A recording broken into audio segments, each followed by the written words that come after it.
It is Thursday, the 17th of October, 2024. Good morning, Trinidad and Tobago. This is news to 6 a.m. on News Power Digital.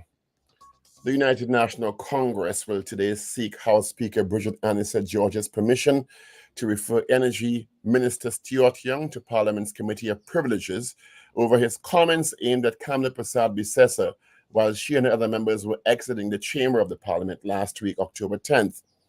Although the Port of Spain North St. Anne's West MP publicly apologized to the public for his hot mic comment yesterday, Persad-Bissessar said she's not accepting it. Taking to his Facebook page yesterday, Young said, quote, "I accept that more is expected of me as a representative member of Parliament, and I wish to record my regret with this crosstalk, which has unnecessarily distracted public discourse. Please accept my humblest apologies." Young said he hoped and trusted his record of service to the country speaks for itself. He did, however, not directly refer to Persad-Bissessar in the apology. The opposition has written to House Speaker Bridget Anissa George, stating its intention to refer Young to the Committee of Privileges on the grounds that Young used obscene, offensive, and insulting language that brought the House into contempt and ridicule. The letter dated October 16, 2024, from Opposition Chief Whip David Lee to Anissa George stated, quote, "The words, statements made by the member have no place in our society and certainly not in the civility of the House. The conduct must not go unpunished, and no one should turn a blind eye to such reprehensible conduct. If it does, it will set a dangerous precedent for the future conduct of members in Parliament. The dignity of the House must be upheld," end quote. The matter of privilege has been filed against MP Young for his offensive comments, according to the UNC's argument, in particular against former Prime Minister Kamla Persad-Bissessar, that she purportedly engaged in immoral conduct, lesbianism, and prostitution. The letter went on to state from David Young, the viral comments were obscene, offensive, insulting, and amounted to contempt of the House, and also brought the Parliament into odium, contempt, and ridicule. In the face of runaway crime in the country, Minister of National Security Fitzgerald Hinds has placed some of the blame on the public as the murder count has now crossed the 500 mark. Minister Hinds, Minister in the Ministry of National Security, Keith Scotland, have faced criticism for escalating crime, which hit the grim milestone on Tuesday. Experts are now predicting a record 650 murders if the trend does not change. In an interview with Guardian Media yesterday, Hinds said responsibility for crime does not solely lie with the authorities. He argued criminals operate with impunity, partly due to public complacency. Hinds said, "It's the very public of Trinidad and Tobago, with a few exceptions, who are responsible for the violence of which we all complain. So the very society that's affected by it is the very society that's produced and nurtured children and those others who are perpetrating levels of violence that you raise with me now, reflecting 500 murders." The mother and father of Hannah Mathura have appeared before a master of the High Court charged with murder. Alana Mathura, 62, and her husband, Andrew Mathura, 66, of both of Valentine South, were charged with the offenses when they appeared before Master Sarah De Silva in the High Court North A on Wednesday. The sufficiency hearing date has been set for April 1st, 2026. Mathura, 18, of the same address, was last seen alive on July 9th, 2017. Her body was found buried in the compound of the family home on March 12, 2024. The suspects were rearrested on October 15th at their home in connection with the murder by officers of the Homicide Bureau of Investigations Region 2. The couple was charged with the offense on Tuesday, 15th October, following advice received from the Director of Public Prosecution, Roger Gaspard, Senior Counsel, on that same date. Attorney General Reginald Armour, SC, says the state will buy the vacant First Citizens Bank building on St. Vincent Street in Port of Spain, and it will serve as the new headquarters from the office of the DPP. He revealed this as Parliament's Standing Finance Committee continued yesterday and approved his ministry's budget allocation of $418,131,000, referring to a $5.1 million line item for fiscal 2025 allocated to rent, lease, office, accommodation, and storage. Stanwan Baratara MP Saddam Hussein noted a newspaper article on the issue suggesting government was about to rent FCB's building for the office of the DPP. AG Armour, however, said the building will be bought, not rented.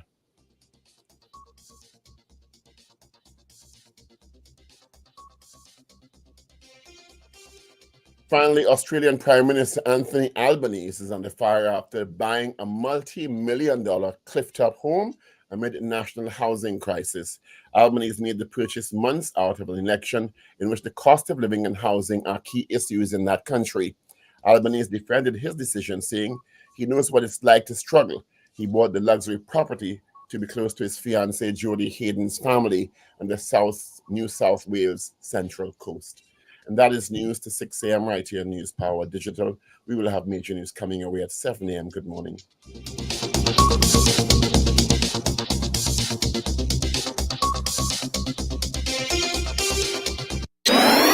Up to date and credible. Power 102 Digital.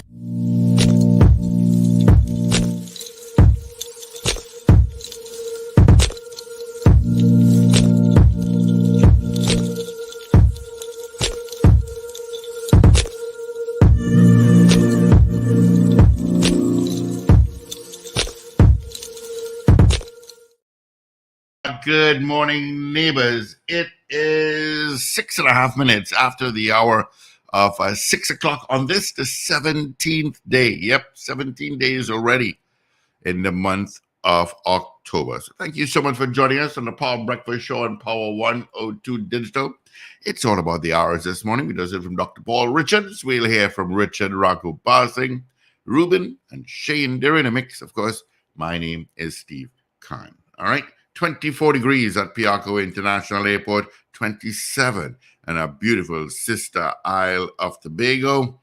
And the Met Office has not joined us, so it's not updated yet. Good morning to those watching us on M&E TV, Facebook, and on YouTube. Thank you so much for joining us this morning.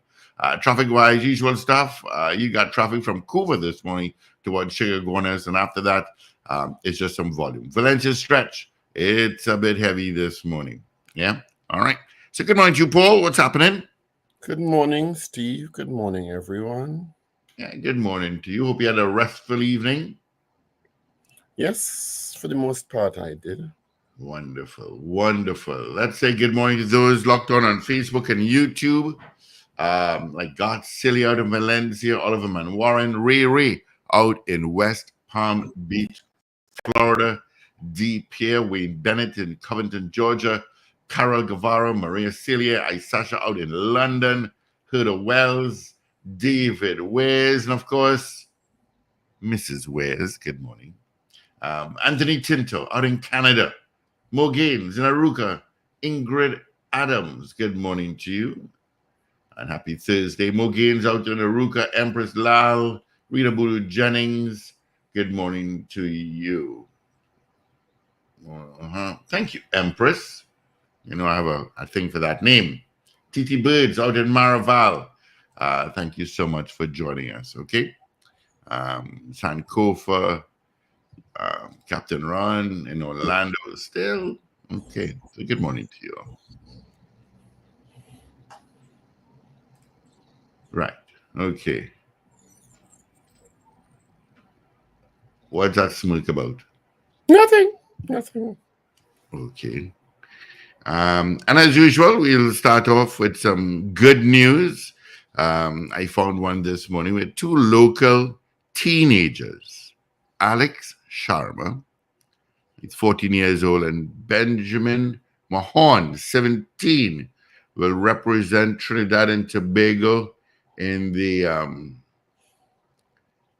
FIA Motorsports Games in the kart, sprint, junior, and senior categories. The event will be held in Valencia, Spain, October 23rd to 27th. All right. It's the first time that Trinidad and Tobago will be represented at the Games. It is regarded as the Olympics of motorsports, bringing together over 60 nations. So good morning to you all, Alex and Benjamin. Go get them, bros. Go get them. Let's start off with some good news for the youngsters of TNT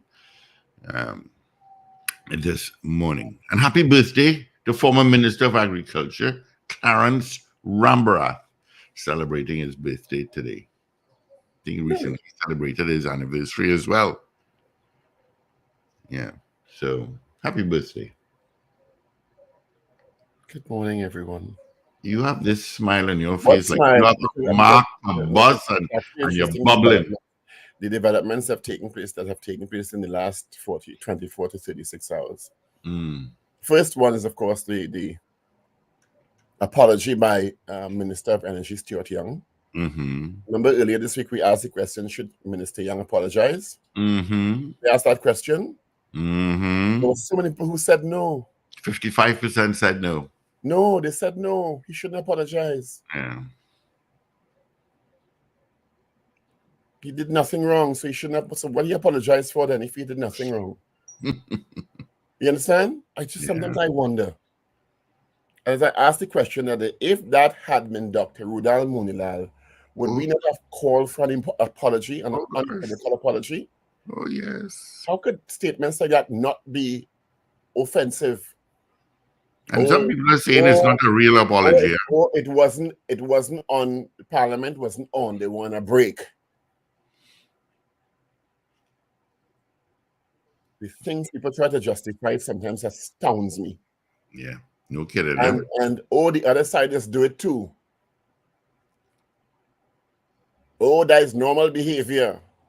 No, it's not normal behavior. And when the other side does it, it's also not normal behavior. Sometimes I wonder, yes. And they wonder why we are how we are, where we are in the country. Why the children just get on so? Mm-hmm. You don't think children heard that? Yeah. You don't think it end up on children's phones? Come on. You all can't be objective. What, some of you?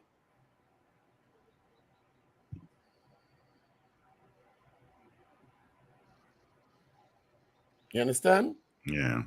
It was astounding to me. And of course, you know when you say this, come at you. You understand? It's equally egregious when either side or anyone says stuff like that. And in particular, everybody, but in particular, someone who acted as prime minister on more than one occasion recently. Quite recently. You know? But how many percent said no? He shouldn't apologize? 55. Well, he thought he should apologize, and he did. That's one line. Yeah. Come on. Well, UNC, as we also discussed, have taken it a step further. And they've sent a letter to the House Speaker, Bridget Annison George, for permission to refer the Energy Minister, Minister Young, to the Parliament's Committee of Privileges. Because as we discussed, part of what may have been interpreted as it may have been interpreted as is bringing the House itself into disrepute. Because it happened in the chamber. In the chamber. Right behind his seat. It happened in the chamber. So whether you feel it on or off session, then suspension, then break, then adjournment, it happened in the House. It shouldn't. Those things should not be happening. You know.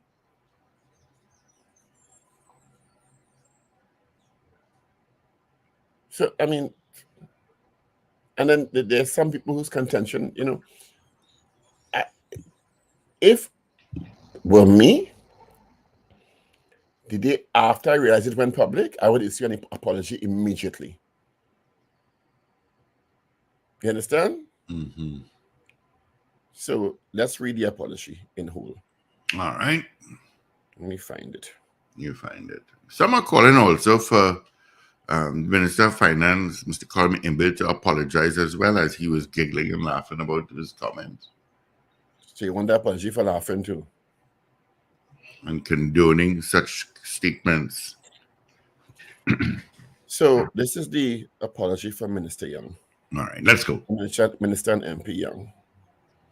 In the Parliament last Thursday, during the recently concluded budget debate, I made comments which were carried by a live microphone, which have gone viral and generated much attention.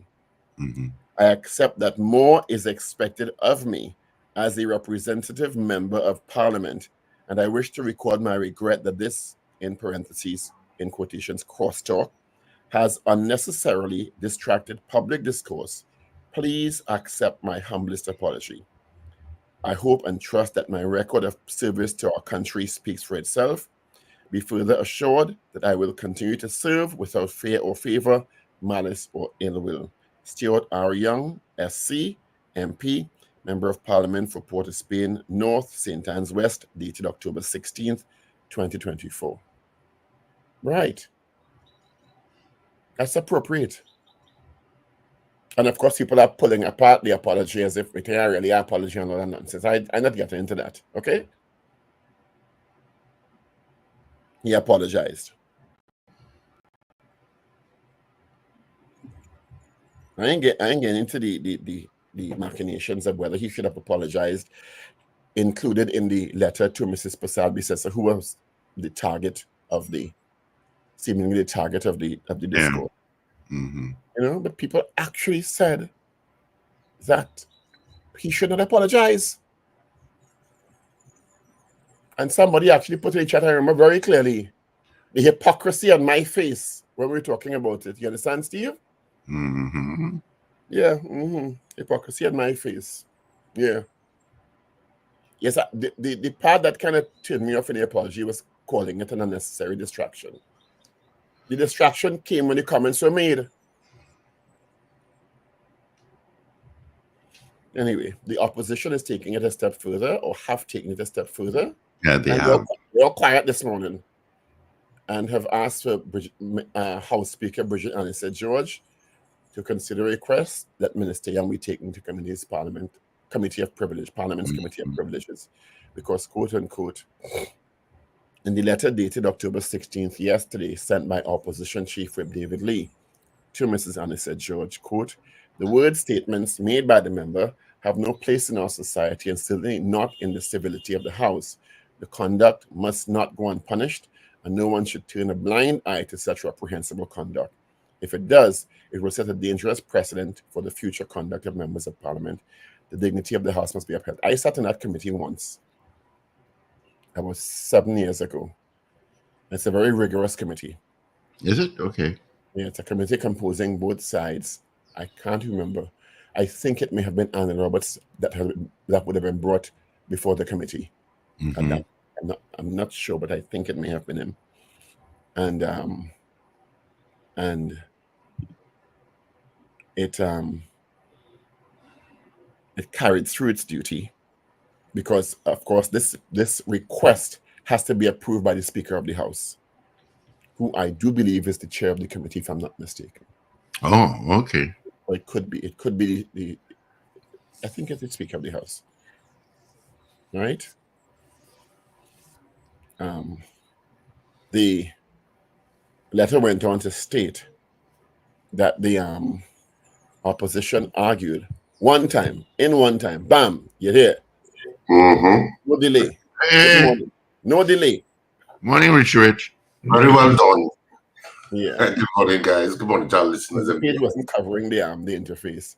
The letter went on to state the former Prime Minister that the discourse suggested that former Prime Minister Kamala Pasal-Bissessar engaged in immoral conduct, lesbianism, and prostitution. I mean, there's a very serious allegations being made here. You understand? And I'm not surprised where it's reached. You know?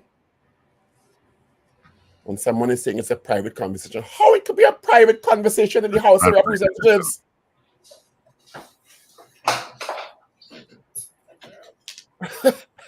It's astounding to me.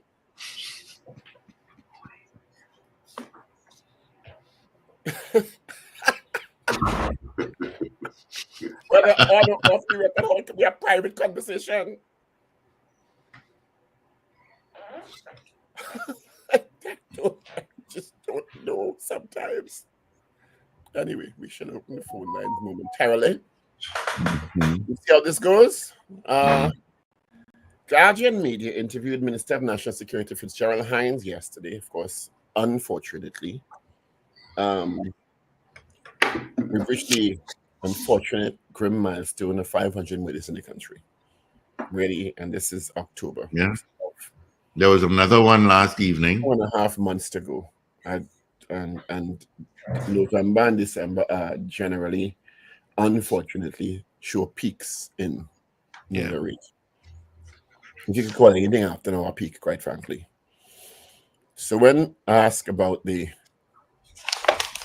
slaughter of murders, paraphrasing here, Minister Hines, in the interview with Guardian Media, said the responsibility of crime does not solely lie with the authorities. He argued the criminals operate with impunity, partly due to public complacency. He said, quote, "It is the very public of Trinidad and Tobago, with a few exceptions, who are responsible for violence of which we all complain. So the very society that's affected by it, it is the very society that has produced and nurtured the children and those others who are perpetrating levels of violence that you raise with me now reflecting 500 murders." He's absolutely right in that regard. No guerrilla force, no insurgency, no paramilitary grouping, no gang can operate in any community without the knowledge, acquiescence, and cringing fear of a gang, that a group of insurgency or that guerrilla force. They are human bodies. So, what do you think of that, Ragoobarsingh? Well, I don't know how helpful that statement is. The fact that criminals emerge from us and from the society is clear to the society. Of course, with the probable exception of transnational criminals who don't belong here. But the criminals who belong here, who are of Trinidadian descent, yes, they emerge from the society, and we're all aware of that, and they're all in sorts of dysfunction, why they ended up where they ended up. And sometimes criminals can come from families that were not on the face of the dysfunctional. So it's more nuanced than that. And there is white-collar crime. Yeah, and it's white-collar crime. Telling us that the obvious is, I don't know how helpful that is.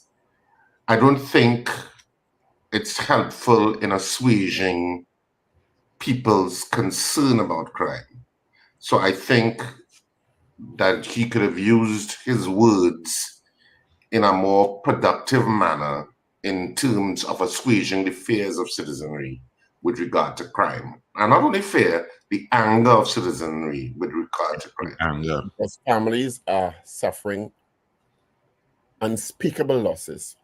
It's been about 6 days since this young Ramnarine businessman has been abducted. No word. No word. Good morning, Rena Jennings. Here's Rena Jennings' comment. What about hush your stink mouth? What about Vanilla Allen topping? Hypocrisy abounds all around. And that's the kind of comment that seeks to equivocate and placate. We said they're equally egregious.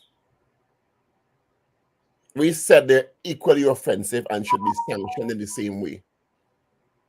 But you all don't seem to hear that.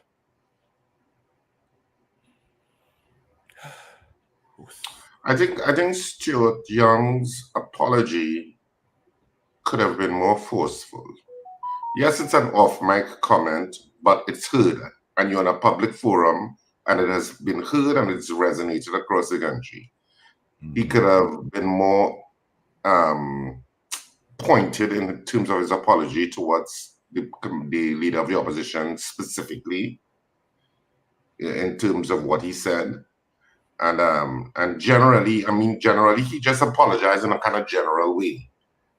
You know, my humblest apologies. But when you don't point it specifically to the person who you were targeting and to whom you are in fact apologizing, then it comes across less than.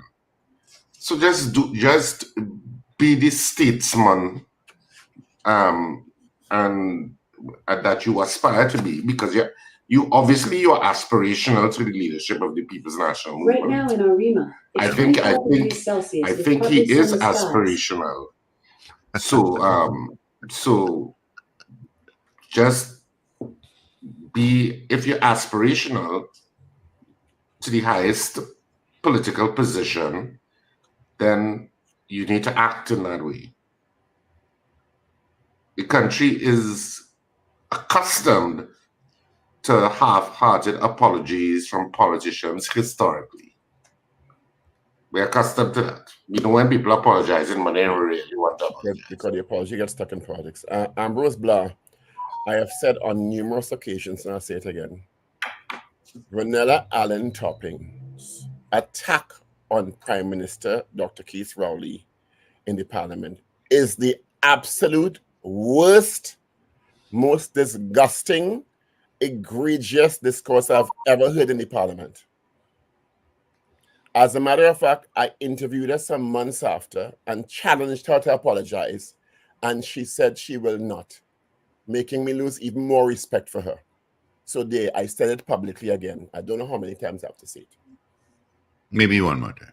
It is the most egregious, offensive, disgusting thing I've ever heard. The attack on was he Prime Minister, then no opposition leader? Not sure. I think he was. I think Vanilla Allen Topping was there as a minister. So I can't remember. For Tobago. So I think he may have been opposition leader then.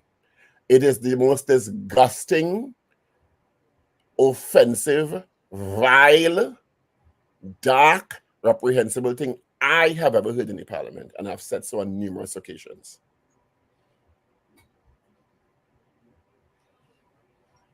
Right? On numerous occasions in the public.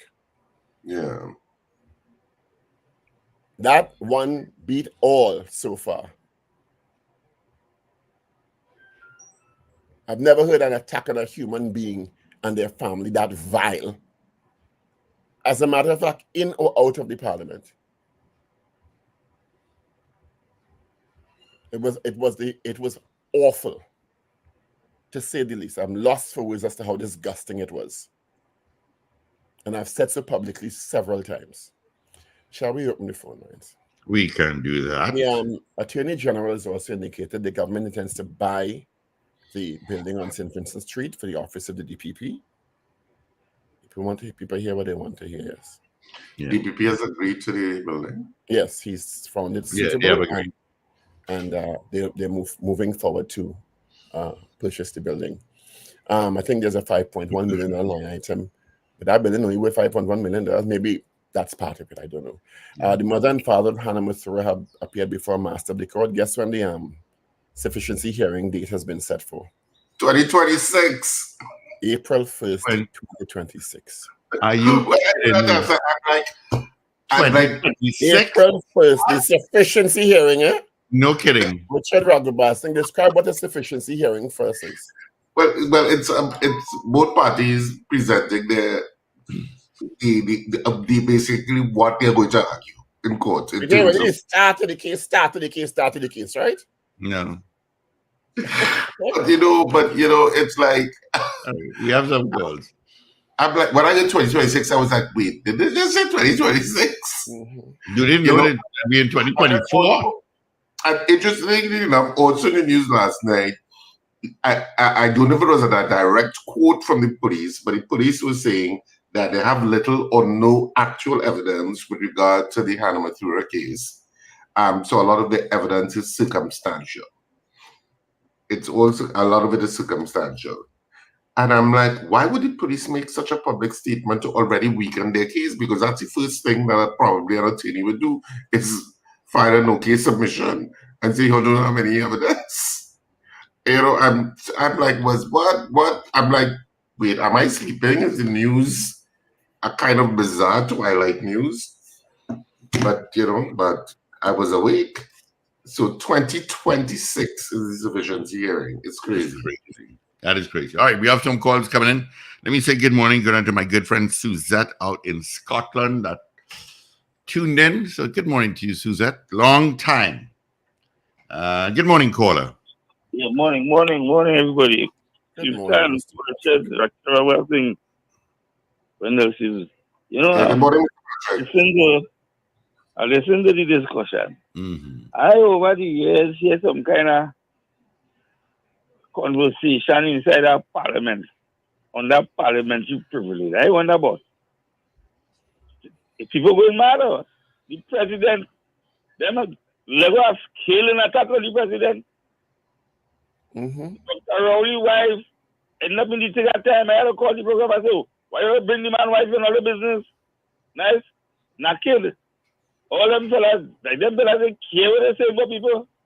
Look the other area, woman say, oh, leg. Oh, get a back at this everybody. You understand?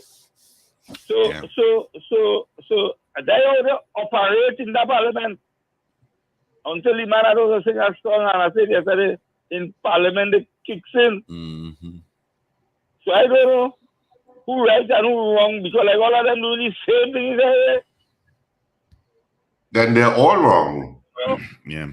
All right. Thanks. I don't know. All right. No, go ahead. Finish it up. Because if statements are unacceptable, All right. they are unacceptable. So if all who say it are wrong, regardless of the political party, everybody's wrong. What do we have to do now? What do we have to do now in the parliament for people not to be saying anything in the parliament? What do we have to do? Well, you can't. Yeah, that's excellent. All right, Mr. Barton. Thank you. Someone has to take responsibility for their own behavior and statements. Yeah. Good morning, caller. You have to aspire to be better. This has to be aspirational. So, all of these people who in the parliament saying all these things that are vile, it still adds up to two wrongs do not make a right. So not because it's supporting a political party on one side and then on the other side, and if one say the one you like say something wrong, it can be right. And Ms. Dabadi, good morning. Yes, sir. Dr. Paul, morning. Say it for those at the back of the class, please.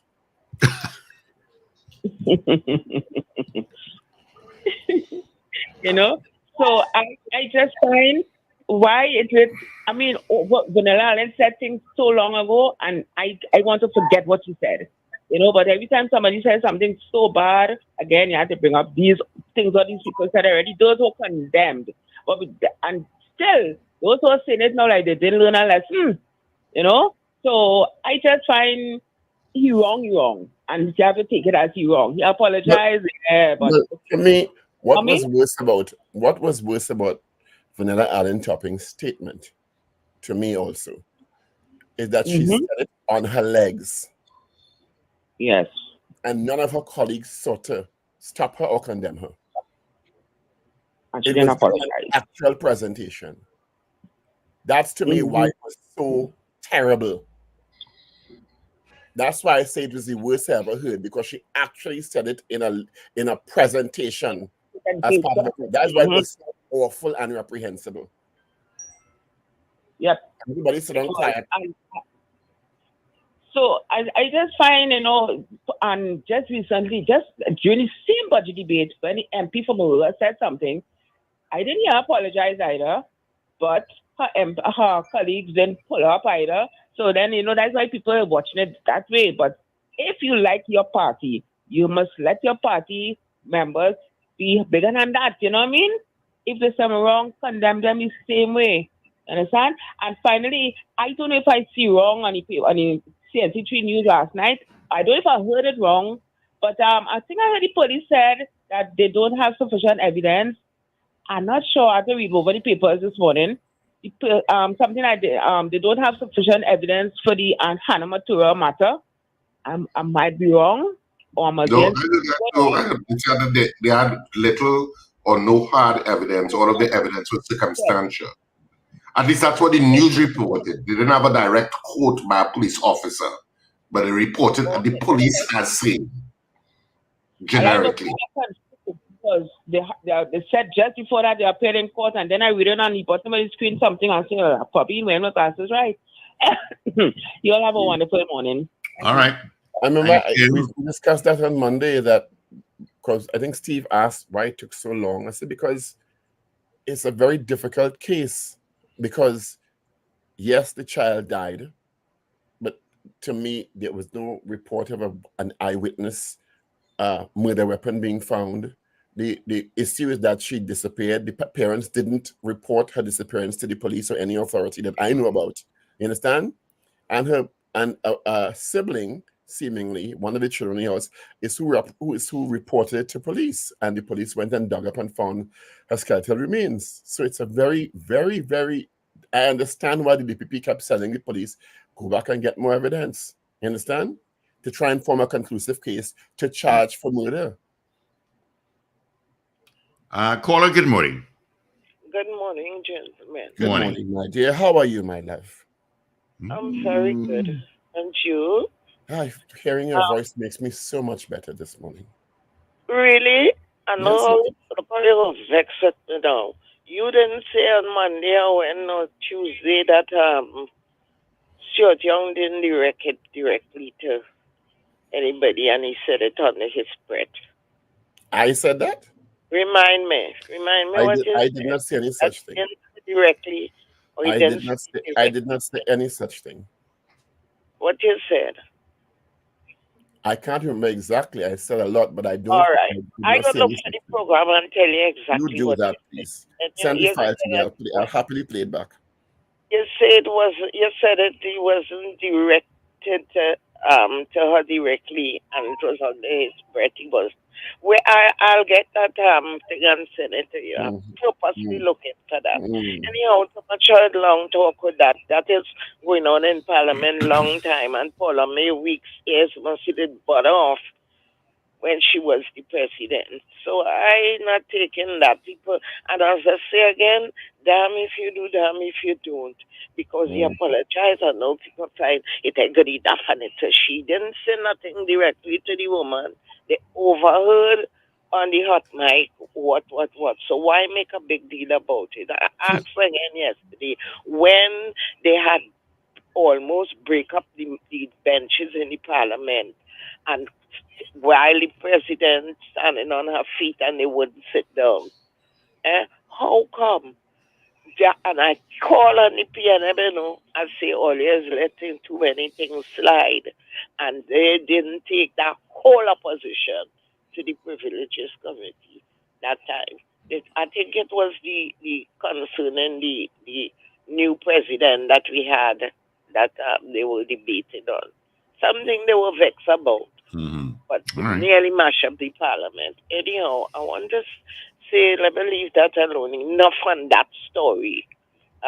Mountain out of molehill. I want to apologize. Was your custom making mountain out of molehill? Nemesis, I want to apologize to you this morning. I take back my words when I say yesterday. No, because when I heard that on the news, 2026. What the hell am I hearing here? Yeah, he was right. He said that ain't coming now at all. So when I thought, well, because they had evidence and the man said charge. So what am I hearing? They're not serious. We in 2024, they're saying next year, the following year, well, a lot of us might be under the coal mold by then. Under the what? Under the what? Coal mold. Coal mold? Says, I am sorry. You had a point yesterday. All right. Yes. Right? Cheryl Henry, I have said in the past and I agree with you. What did Cheryl Henry say? She said Vanilla didn't know she helped Dr. Raleigh win 2015 election. Because of how people I was wondering too, I mean, this is just me going down the conspiracy theory way. First of all, are mics always live? In the Parliament? In Parliament. No. The mics are controlled by the audiovisual tech people. You can turn on your own mic, or the tech people, sometimes if you forget or you press the button wrong, it doesn't come on, they will turn it on for you, right? But you have to also remember, yours is not the only mic that may pick up your voice. Yeah, because the next two mics there can may pick it be up. another mic on somewhere across the room. But wasn't there a pause in the proceedings at the point of this conversation? There was a suspension, but that doesn't mean that all the mics may have gone off at the same time. Yeah. You know? I was just wondering if because if someone recorded it on a phone? No. If somebody was poking the conversation for it to be heard, and they knew the mics were live. I just go down conspiracy theory. Very often. I have a lot of calls coming through, so. I'm going down conspiracy theory because they know he's aspirational to the leadership of the You party. thought it was an internal ploy? Couldn't be. Let me tell you what happens, and I told people about it, because if sometimes I just put on the YouTube before a sitting starts just to not miss anything. And I will tell you, I hear back even before the speaker gets into the chamber and the sitting officially starts. I hear background noises. I hear murmurings, which means some kind of off mic is on. I was like, that be careful what you're saying. Very much so. Of your microphone. Yeah, I've learned that I lesson. work in so many studios. Steve Khan used to put on your mic live and you take it off. Yeah. Yeah. All right. Let's grab some calls, gentlemen. Good morning, caller. Thanks for holding. Good morning, gentlemen. Morning. Good morning. Well, this will not be the first time if what the police is saying is true or is circumstantial evidence. Well, then how come the DPP say go ahead and charge, right? Because we had a situation with Abdul Malik. I can't wait for that trial to start. I can't understand how it's going quite 2026, because the family member who exposed the whole thing, he is the key person in that case. I can't wait.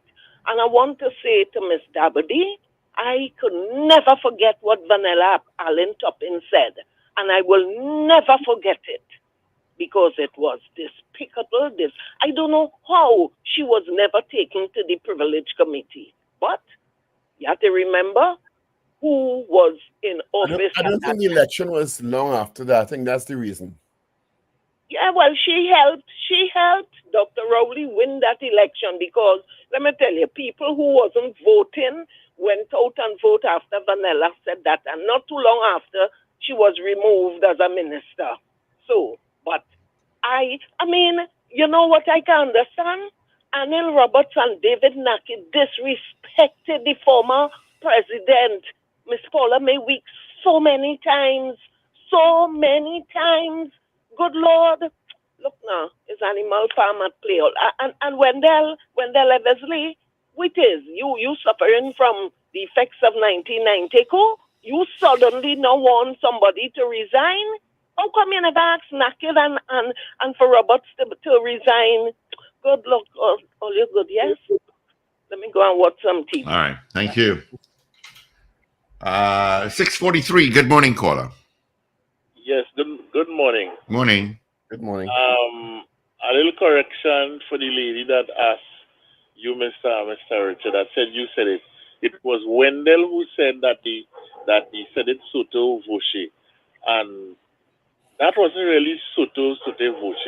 Soto Voce is a different way of speaking something in a kind of silent under your breath kind of way.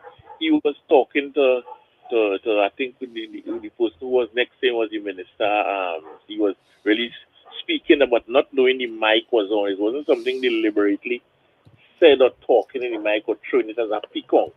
It was really said talking to the person, the speaker next to him in that kind of way. So it's not something that he really deliberately did.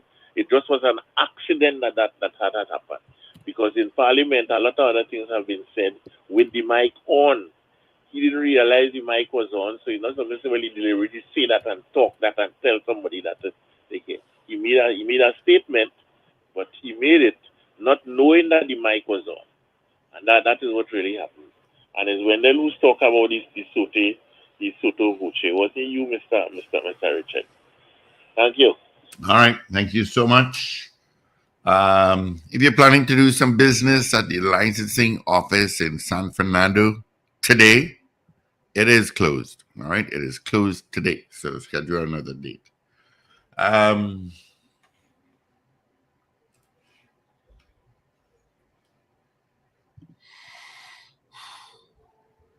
All right, Black Pearl, thank you so much. Seeing some messages on WhatsApp here. Thank you so much. All right, gentlemen, let's get in the headlines of our 3 dailies, shall we? Then we'll give the results of our morning poll, and then we'll ask you another poll question. Ragoobarsingh, do you have papers? Yes, I do. Can you share them with us, please, the front pages? I don't ever feel like today, but I'll force myself. I said that's Soto Vose. So Daily Express for today. And of course it is today's Thursday, October 17th, 2024. October 17th, just in case you didn't know, now you know you're up to date with the date. So I'll start with the Daily Express. The main headline, Punish Stuart is the headline. Kamala dismisses minister's apology as insincere. UNC Rights House Speaker. Suffering in Siparia. So the main picture is that of people protesting for water. And I assume it's water. Let me make sure. Yeah, for water. And on the back page of the Trinidad and Tobago Daily Express, fishermen can file claims compensation for Tobago oil spill. Then there was a First Peoples ceremony. The Santa Rosa First Peoples Community Chief Ricardo Barrett Hernandez performs a ritual smoke ceremony in tribute to the ancestors yesterday outside the Red House in Port of Spain. So that's the main picture on the back page. And of course, I'll have to go inside to get to the sports. Right. West Indies believed. That's the main headline. St. Benedict's march on. Tobago Speyside move above relegation zone. And Powell Chase knock pitch used in second T20. And Dalla Costa exits in US ITF. Moving on to the Newsday for this morning. On the front page of the Newsday. Oh, it's chock full. Why is it so full today? Or is the business? The business Newsday. The Newsday front page. UNC, Young in contempt. PNM MP referred to Parliament Privileges Committee. That's the main headline that they went with. Trump supporters host election watch party in TNT. And why is that on the front page though? Anyway. And how many Trump supporters does it have in Trinidad? I don't know. How many Americans? You'd be surprised. How many Americans who support Trump live in Trinidad and Tobago? You may be surprised. I'd be very surprised if it's more than 10. So Ruben supports Trump. He's not an American citizen. I said American citizens. Oh, you said American citizens. Sorry. That's what I said, because they're the ones who could vote. Over 3 million people have voted already. Bump the gum, you know. All they got to do is bump the gum. They are nothing. They have no impact. And down and out, students of Naparima College perform a skit entitled Last Day of Bullying during the Secondary Schools Anti-Bullying Conference hosted by the Caribbean Color Splash Committee. The event themed The Law and Bullying was held at the Southern Academy for the Performing Arts on December 16th. So that's the main picture. And on the back page, St. Augustine mauled 6-0 in loss to league leaders. St. Benedict's win 10th straight. Joven thankful for second chance with Warriors. And the Trinidad and Tobago Guardian for this morning. Young says sorry, but Kamala not accepting apology. That's the main headline. Hines blames public for runaway crime. Dad unwilling to forgive driver who killed son. All of that is on the front page of the Guardian. And on the back page, TTFA shortlist York King in 5. And that's all you need to know. So that's it for our 3 dailies this morning in the lovely Republic of Trinidad and Tobago. So now you know. All righty. Thank you so much, Richie Rich.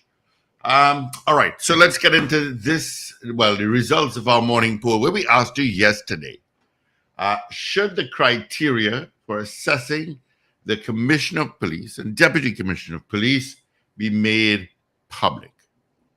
Every single person that voted said yes. So 100% said yes. So the hot topic is, of course, Stuart Young this morning, much to the chagrin of some people. So the opposition has written to the Speaker of the House, Richard Anderson Judge, for Minister Young to be taken to the Committee of Privileges. That decision rests with the Speaker of the House after she considers the petition. So let's ask this morning, is that okay? Do you think the Minister Stuart Young should be taken to the Committee of Privileges? Because it's not a fait accompli just like that. It has to be approved by the Speaker of the House. Oh, okay. So that's our poll this morning. What says you? Do you think Minister Stuart Young should be taken to the Committee of Privileges? So now you can vote on that issue. That's our poll on this for this morning on the Power Breakfast Show. 222 Talk 222-8255. North Americans 866-525-1099. Did I say that too fast? I'll slow it down.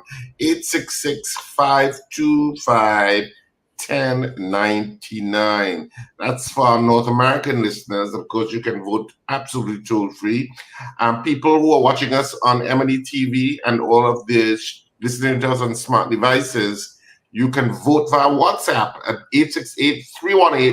868-318-1021. It's already 318-1021, but put the code, international code, if you're voting from wherever across planet Earth. Good morning, and of course, for those of you locally, you can use 222 Talk 222-8255. Good morning. Hell no.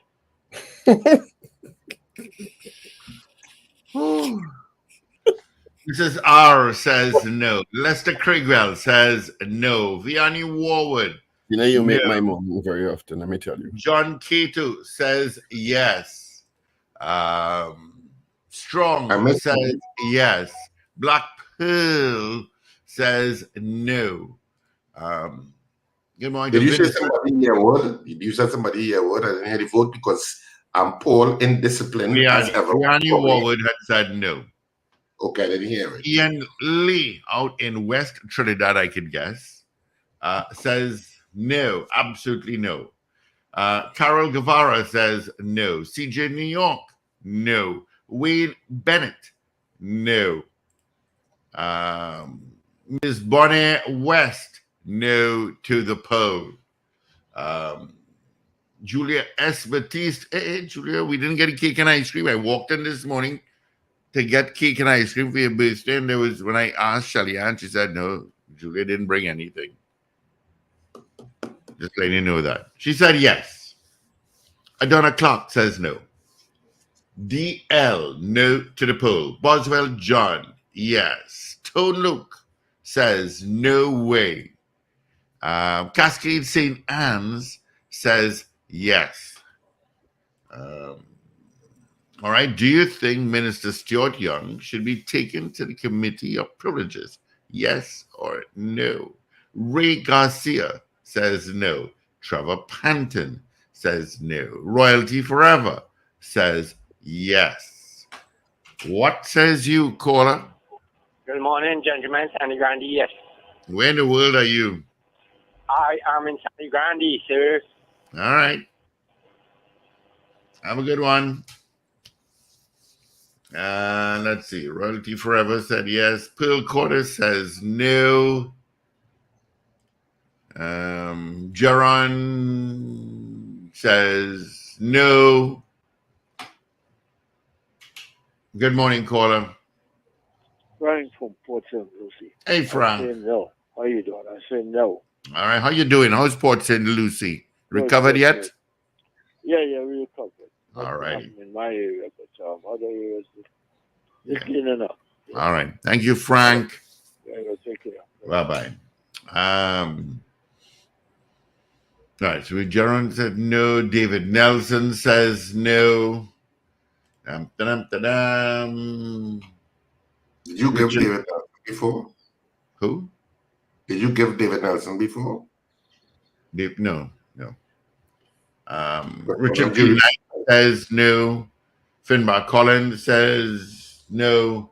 Ben J. Singh, no. Beauty Culture says no. David Ware says no. Eve out in Sugar Gorness. Good morning, Eve. Says yes. Let's see. David Ware. Do you think Minister Stuart Young should be taken to the Committee of Privileges? Yes or no?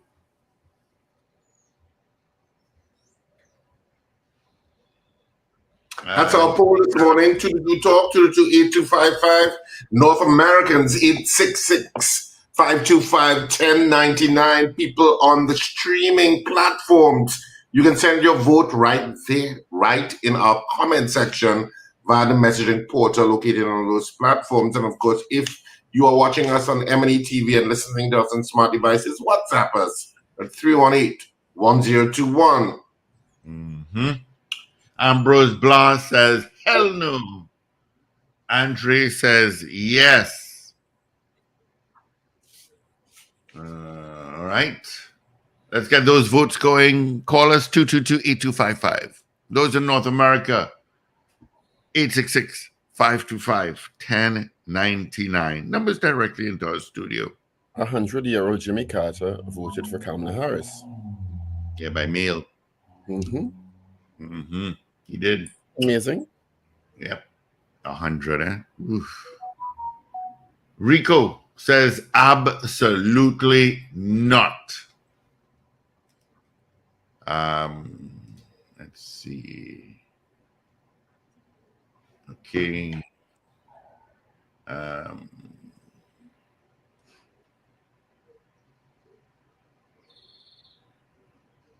Right. Do you think Minister Stuart Young should be taken to the Committee of Privileges? Yes or no? That's our number. That's our poll question, actually. So give us a call. Let's try this one. Good morning, caller. Good morning, DJ Ray here, Tampa. No. All right, DJ Ray. Thank you. Renu Halasi, DJ Ray. Thank you.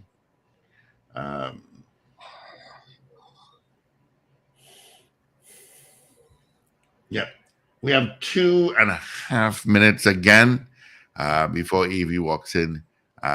Holding our 7 o'clock major news. Did you check the WhatsApp? Yep, nothing. I'd say good morning to all those traveling to Miami this week, this from today, really. Heading to a concert this weekend in Miami. Eras Tour, Taylor Swift. A lot of Trinidadians taking their kids up there for that. I know a few. I'm not taking about to learn. I'm not up to it. Say again? I didn't hear that, Richard. I said Taylor wanted me to come up now, my friend, but I told her I'm not up to it this weekend. She didn't fly you up on her private jet? I told her I'm not up to it this weekend. You didn't understand that sentence. Paul Leclerc, I mean, at his age. Ron M says yes. Cheryl Henry, hell no. Okay. All right. Beauty culture. Okay. Beauty culture, just vote. I can't read all those things. Okay. Messages coming in, but nothing regarding the poll. Let's check WhatsApp and see what's happening across there. You too can WhatsApp. Our WhatsApp number directly into our computer screen, 318-1021. All right. Let's see. Do you think the Minister, Stuart Young, should be taken to the Committee of Privileges? Yes or no? That's our poll this morning. Do you think Minister Stuart Young should be taken to the Committee of Privileges? So you can vote on our poll as we head towards the 7 a.m. news. You still have some time right now. So 222-TALK, 222-8255. Send your votes via the messaging sections on whatever platform you're using. And of course, you can also WhatsApp us at 318-1021. That's 318-1021. Southman says yes. Captain Ron in Orlando says yeah. Anthony Miguel says no. Johnson Noel says no. All right, it's exactly 7 o'clock on this, the 17th day of October. Let's get into our major news. Evie is in. This is your news bulletin from Power 102 Digital. Opposition UNC seeks to take Minister Stuart Young to Parliament's Committee of Privileges. National Security Minister Fitzgerald Hines places some blame on the public as the murder count has crossed 500. State to purchase the vacant First Citizens Bank building on St. Vincent Street, Port of Spain for new DPP headquarters, and parents of Hannah Mathura in court for murder.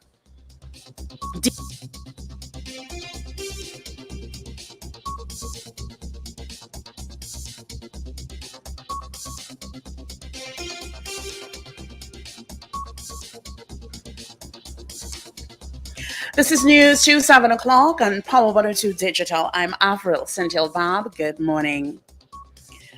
The Opposition United National Congress will today seek House Speaker Bridget Annissett-George's permission to refer Energy Minister Stuart Young to Parliament's Committee of Privileges over his comments aimed at Kamala Prasad-Basasa while she and other members were exiting the chamber last week. Although the Port of Spain North St. Anne's West MP publicly apologized to the public for his hot mic comment yesterday, Prasad-Basasa said she was not accepting it. Taking to his Facebook page yesterday, Young said, quote, "I accept that more is expected of me as a representative member of Parliament, and I wish to record my regret that this crosstalk has unnecessarily distracted public discourse. Please accept my humblest apologies," end quote. Young said he hoped and trusted that his record of service to the country spoke for itself. He did, however, not directly refer to Prasad-Basasa in his apology. The opposition has written to House Speaker Bridget Annissett-George stating its intention to refer Young to the Committee of Privileges on the grounds that Young used obscene, offensive, and insulting language that brought the House into contempt and ridicule. The letter, dated October 16, 2024, from Opposition Chief Whip David Lee to Annissett-George stated, quote, "The words or statements made by the member have no place in our society and certainly not in the civility of the House. This conduct must not go unpunished, and no one should turn a blind eye to such reprehensible conduct. If it does, it will set a dangerous precedent for the future conduct of members of Parliament. The dignity of the House must be upheld," end quote. In the face of runaway crime in the country, National Security Minister Fitzgerald Hines has placed some blame on the public as the murder count has crossed 500. Hines and Minister in the Ministry of National Security Keith Scotland have faced criticism for the escalated crime rate, which hit the grim milestone on Tuesday. Experts are now predicting a record 650 murders for the year end. In an interview with Guardian Media yesterday, however, Hines said responsibility for crime does not lie solely with the authorities. He argued that criminals operate with impunity, partly due to public complacency. Hines said, quote, "It is the very public of Trinidad and Tobago, with a few exceptions, who are responsible for the violence of which we all complain. So the very society that is affected by it, it is the very society that has produced and nurtured the children and those others who are perpetrating the levels of violence that you raise with me now, reflecting in 500 murders. No guerrilla force, no insurgency, no paramilitary grouping, no gang can operate in any community without the knowledge of the acquiescence or the cringing in fear of that gang or that group of insurgency or that guerrilla force. They are human bodies. The things they use are physical. They are around and about, and society can do a lot more in protecting itself from it rather than either cringing in fear or turning a blind eye. We're still being complicitous in those activities," end quote. The mother and father of Hannah Mathura have appeared before a master of the High Court charged with her murder. 62-year-old Alana Mathura and her 66-year-old husband Andrew Mathura, both of Valsayn, South Valsayn, were charged with the offense when they appeared before Master Sarah De Silva in the High Court North A on Wednesday. The sufficiency hearing date has been set for April 1st, 2026. 18-year-old Mathura of the same address was last seen alive on July 9th, 2017. Her body was found buried on the compound of a family home on March 12, 2024. Two suspects were arrested on October 15, 2024 at their home in connection with the murder by officers of the Homicide Bureau of Investigations Region 2. The couple was charged with the offense on Tuesday, 15th October 2024, following advice received from Director of Public Prosecutions Roger Gaspard SC on that same date. Attorney General Reginald Amo says the state will buy the vacant First Citizens Bank building on St. Vincent Street, Port of Spain, and it will serve as the new headquarters for the Office of the Director of Public Prosecutions. He revealed this as Parliament's Standing Finance Committee approved his ministry's budget allocation of $418,131,000, referring to a $5.1 million line item for the fiscal year 2025 allocated to rent, lease, office, accommodation, and storage. San Juan Barataria MP Saddam Hussein noted a newspaper article on the issue suggested the government was about to rent the FCB building for the office of the DPP. Amo, however, said the building would be bought, not rented. You are listening to news on Power 102 Digital to 7 o'clock. Government has revealed that the International Oil Pollution Compensation Fund has agreed to reimburse Trinidad and Tobago for money used to honor legitimate unreasonable claims following the February 7th oil spill in the sister isle. Minister of Energy and Energy Industry Stuart Young made the disclosure during deliberation on the Standing Finance Committee of Parliament on Wednesday. Young explained the decision why the country decided to join the fund, adding 2 submissions have been made and are being processed. He revealed a claims manager from the IOPC has been appointed to this country and will be provided with the country will be provided with regular updates.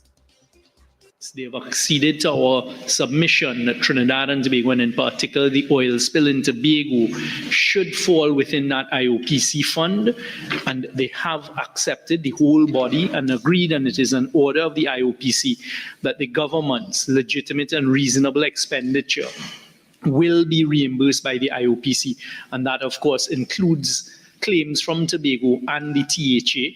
We have already begun submitting those claims. We've made 2 submissions to them already that are being processed. Government has allocated $50 million to taxpayers' money to help the Tobago House of Assembly in meeting legitimate claims brought to its attention. Minister of Finance Colm Imbert described the process used by the government before the claims are honored by the state, indicating it will go to the THA, the Ministry of Finance, the Energy Ministry, and finally to the IOPC. They would make their claims to the THA. The THA will pass the claims on to the Ministry of Finance.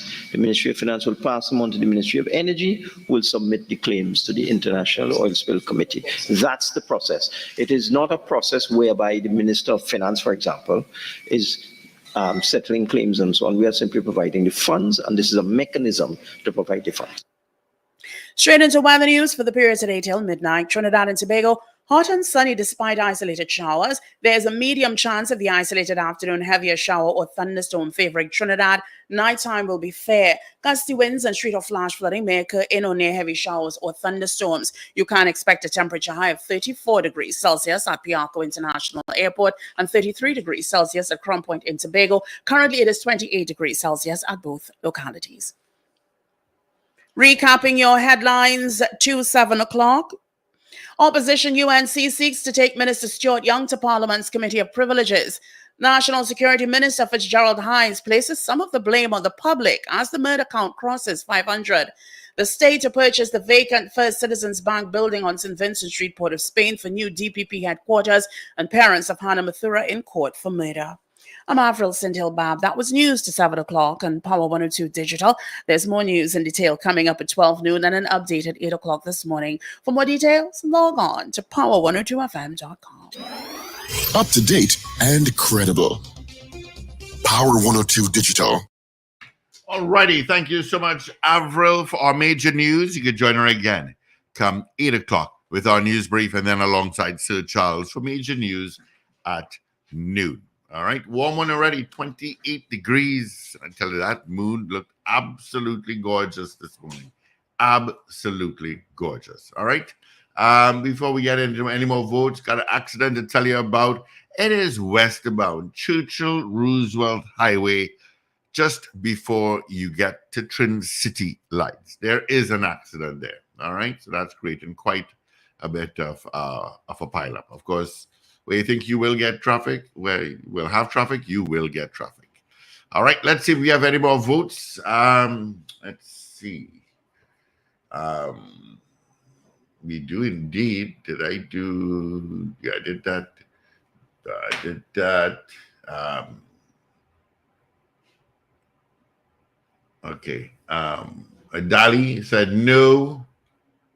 Oscar Daniel said no. Hector says yes. And Anne-Marie, morning Anne-Marie, says no. All right. Right, that's all the other votes that I've got. So let's get the results of our morning poll.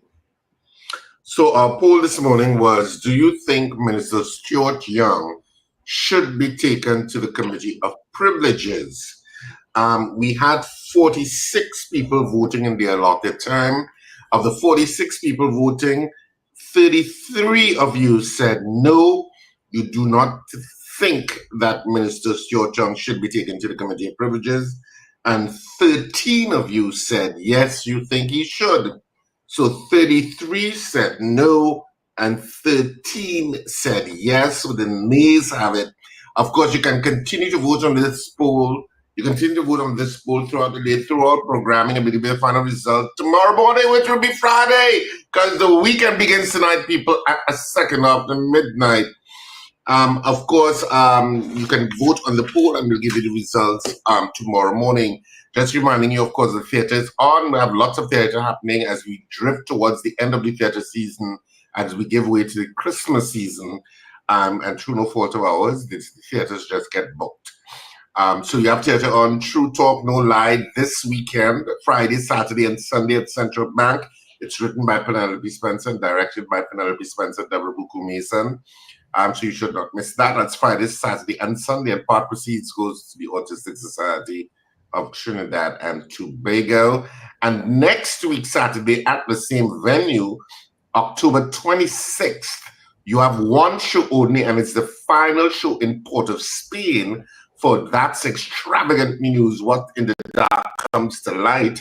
That's on next week, Saturday, the 26th of October at 8:30 p.m. One show only. Of course, the box office at Central Bank for next week, Saturday, will open on Wednesday, the 23rd of October. And of course, tickets will be available, I think, from today or tomorrow at all the usual outlets where you get tickets. You can check RSRR Productions Theatre for more information concerning the play and how you can purchase tickets. Yeah. Of course, last evening there was another murder in Curep. Curep is so hot. A taxi driver was stabbed and killed and thrown out of his vehicle on McEnroy Street. That happened last evening. And kudos to Rituals opening a coffee house in Quezé and San Juan yesterday. Or was it Monday? They're really upgrading the Quezé. I have to give. I think Prestige Holdings has placed a lot of resources and investment in upgrading Quezé. Yeah, and also across the road. Because the Rituals opened, but before that, KFC Subway opened across the road. Yeah, so where Standards was, KFC just hopped the street. So they're across there now. Rituals and Domino's is going to be there. And I think another store is coming in right there. Very excellent. Yeah. So kudos to Rituals, and I like my Rituals, yes. I do. Our guest, let me get my guest on the phone here.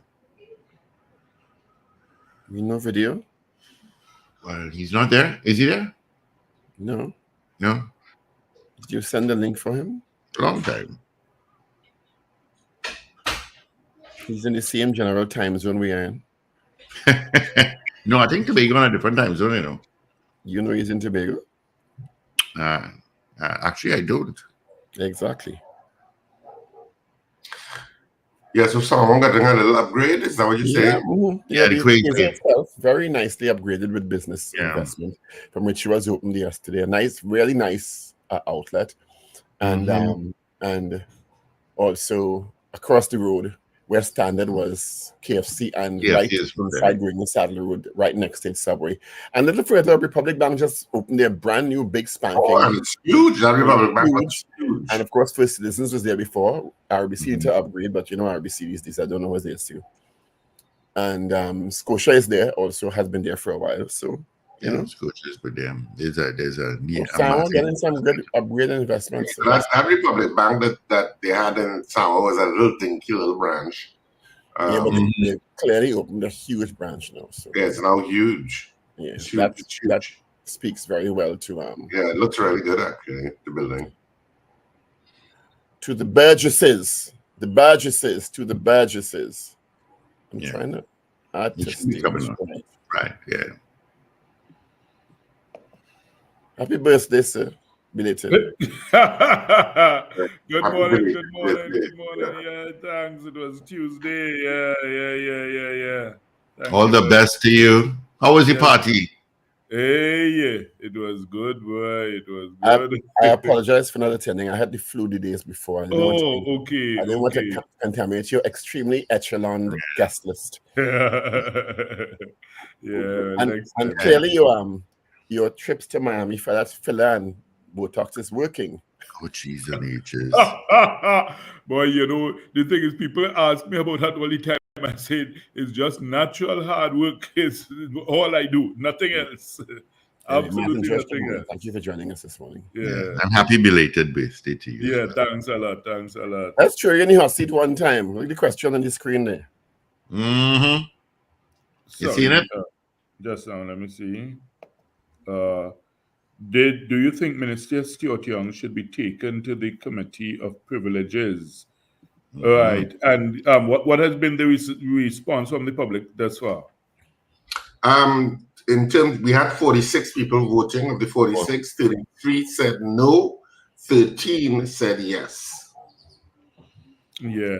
Now, the thing is, you see, I'll tell you, the only disaggregation I would make in this instance is that while it was clearly an inappropriate and improper comment to make, when one is thinking in terms of privileges committee, then really and truly that would be something that you are doing as part of your deliberate, definitive discharge of your function. In other words, while you are making a formal presentation or while you are on your legs and you are well aware that you are being recorded, you are making the statement, you do something that is so egregious and outrageous that you ought to be censured by being referred to the Privileges Committee. Now, in this instance, if it is that you were basically supposed to be off mic, off camera, and unfortunately the camera was on, so therefore this was essentially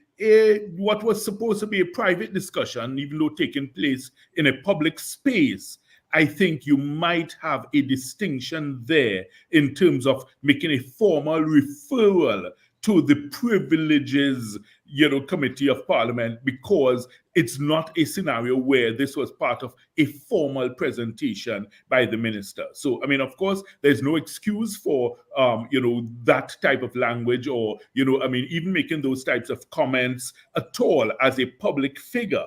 But in terms of being able to make that referral to the Privileges Committee of Parliament, I think that distinction and that disaggregation has to be made, and it may not be something that could be sustained. And I'm fairly sure that he would be able to make such a defense to say, hey, listen, this was not part of any formal presentation, so therefore it doesn't fall under the purview of the Privileges Committee of Parliament.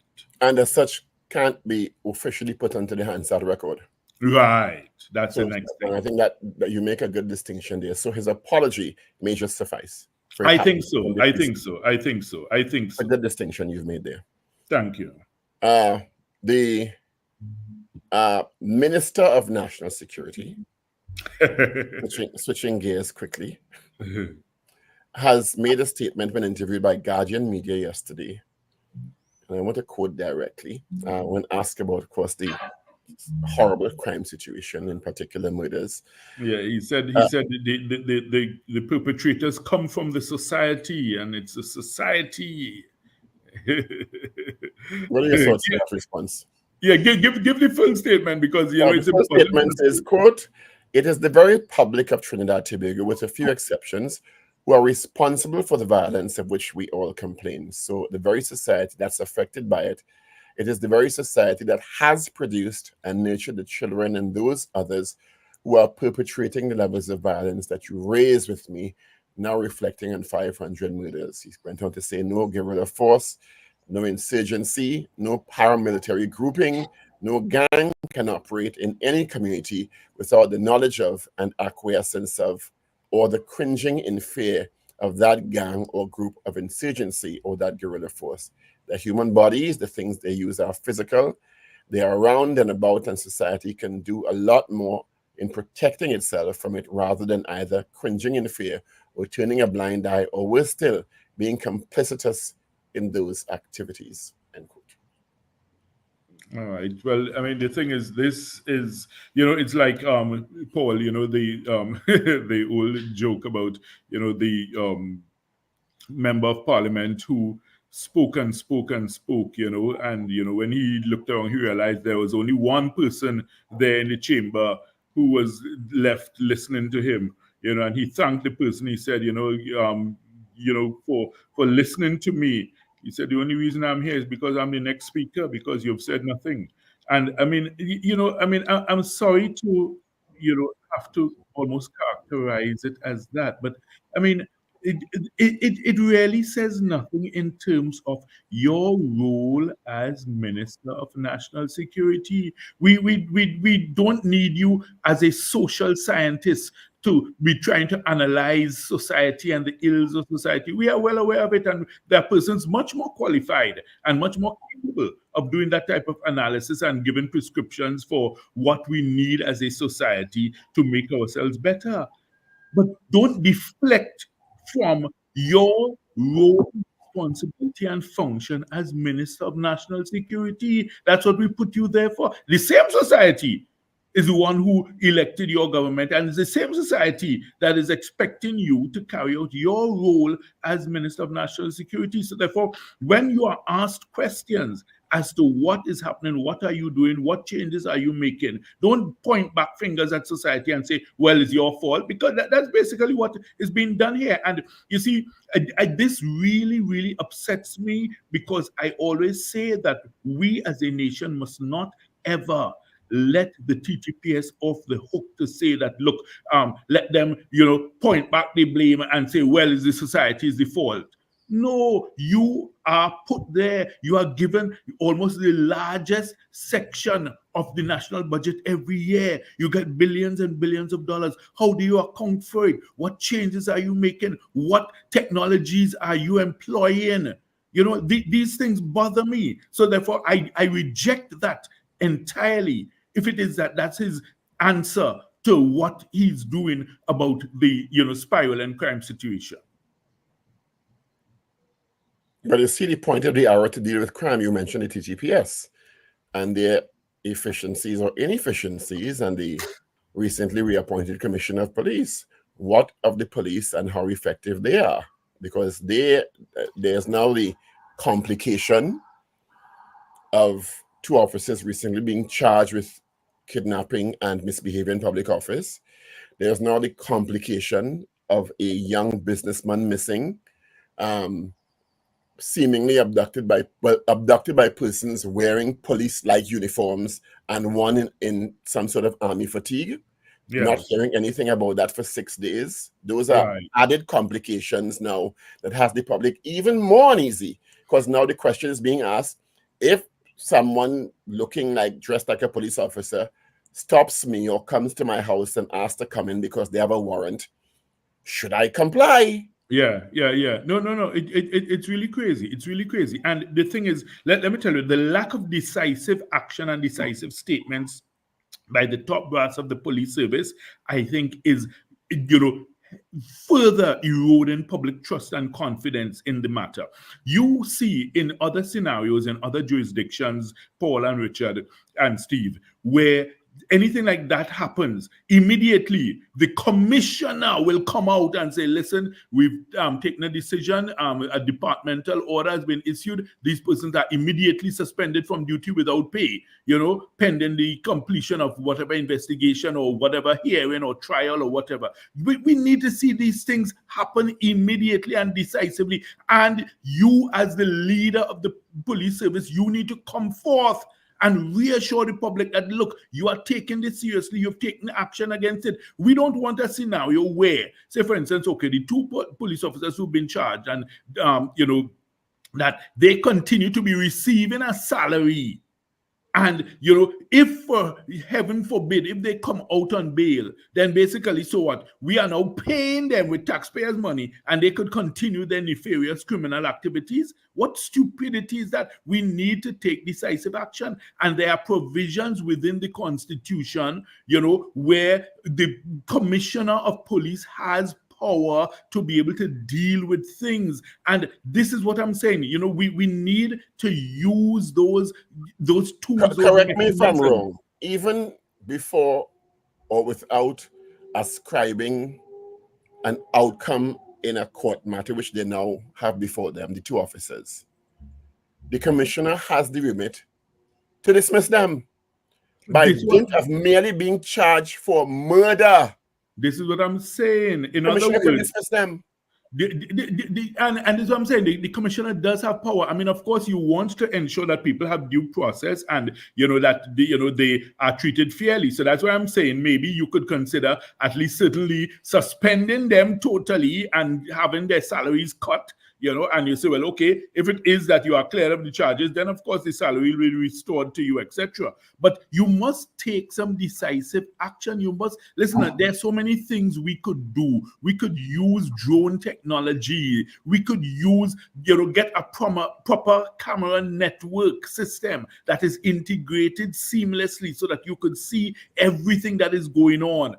I mean, I love to give the example of, some years ago in Singapore where we had a meeting, a Crime Stoppers conference, and we met with the head of the police service in Singapore, and he gave us an example of how 3 guys had robbed a store, right? And they saw them on camera.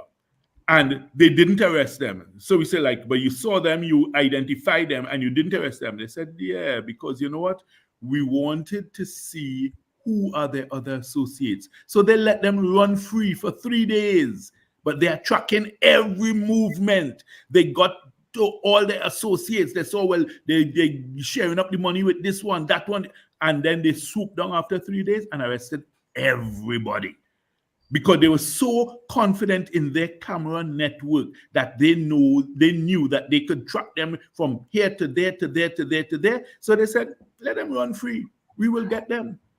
Let us see who are their associates so that we get that whole operation and dismantle it. Why can't we implement these simple things? Look, another thing I can suggest, Paul and Richard and Steve. Police officers and vehicles. We have a serious problem with police officers. They don't take care of the vehicles. They crash them. They have no regard for the vehicles whatsoever. Why don't we implement a simple system like we see in other jurisdictions where a vehicle is assigned to a police officer? So in other words, you see this vehicle, this is yours. You, Corporal John Brown, you are responsible for this vehicle. So if it crashes, you have to explain why it crashed, right? If you get in an accident, and it's your fault, then you have to pay for that vehicle. If it's not your fault, no problem, the department will cover it. But if it's your fault, then you have to pay for it because, in other words, this is your vehicle. It's a marked vehicle. You get to keep it. You could go home with it. So therefore, now you have a greater police presence in the communities because you'll have these marked police vehicles in all the communities. So therefore, if there's an emergency or some scenario and they need an officer to respond immediately, you jump in your vehicle, you're right there. You could respond right within your community. There's greater visibility because you'll have these police vehicles all over the communities because they are marked vehicles. And therefore now the officers have greater responsibility, greater accountability, and greater visibility. Well, Martin, you started off the conversation by talking about the percentage of the budget that the Ministry of National Security gets. And the accountability for the amount of funds that we have spent over the years. That connects to what you're saying there about the camera network, the technology in use, and the lack of information to the citizenry whether that technology is in fact active. We know that there are cameras because we see them on, but we don't know if they work. We don't know how interconnected they are. We don't know that if a robbery takes place at a point, whether they can follow that vehicle, because Trinidad and Tobago both have limited amount of roads in terms of the road network. You have to go on certain roads. You have no choice. That's how the country is set up. So you must go on certain roads, and those roads invariably have cameras. Why aren't they tracking all of those issues? And the technology, what you have face detection technology, facial recognition, you have the AI software. Come on, it's all manner of things. You have even technology that can analyze people's gait, how they walk. Yes, that's right. Voice recognition, everything we have.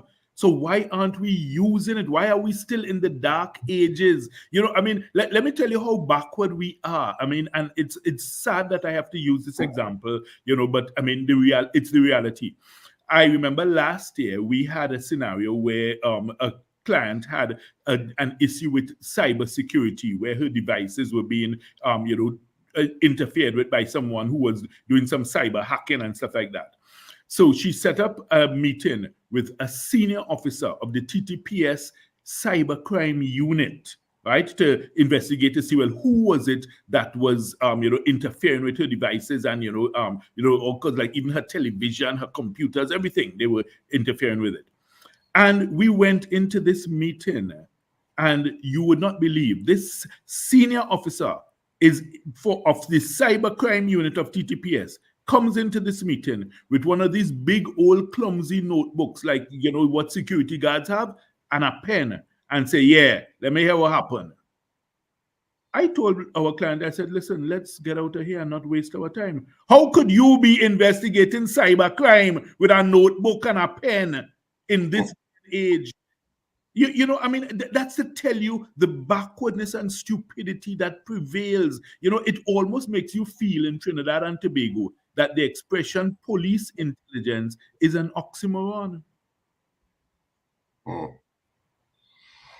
I mean, but how do we, because the citizenry is at the brunt of it, and part of it too is the psychological warfare waged by the TTPS.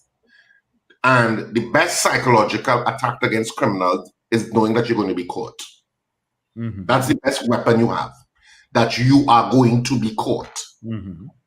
And the lack of information that we get, which you referenced earlier, that the TTPS almost feels that they have to condescend to us sometimes to speak with us and tell us what's going on, rather than seeing it as a duty.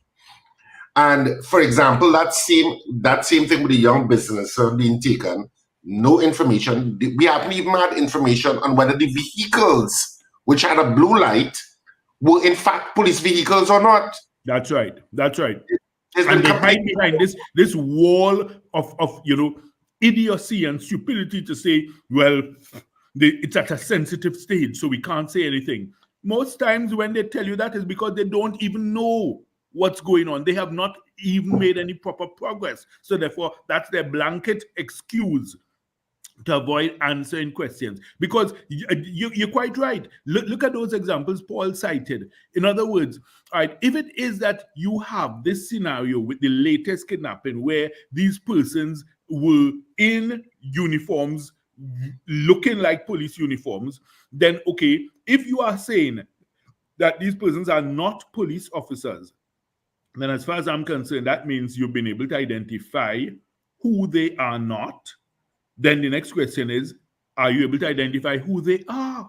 Because you must have been able to see the faces clearly enough to be able to go through your files and say, well, yes, definitely they are not police officers.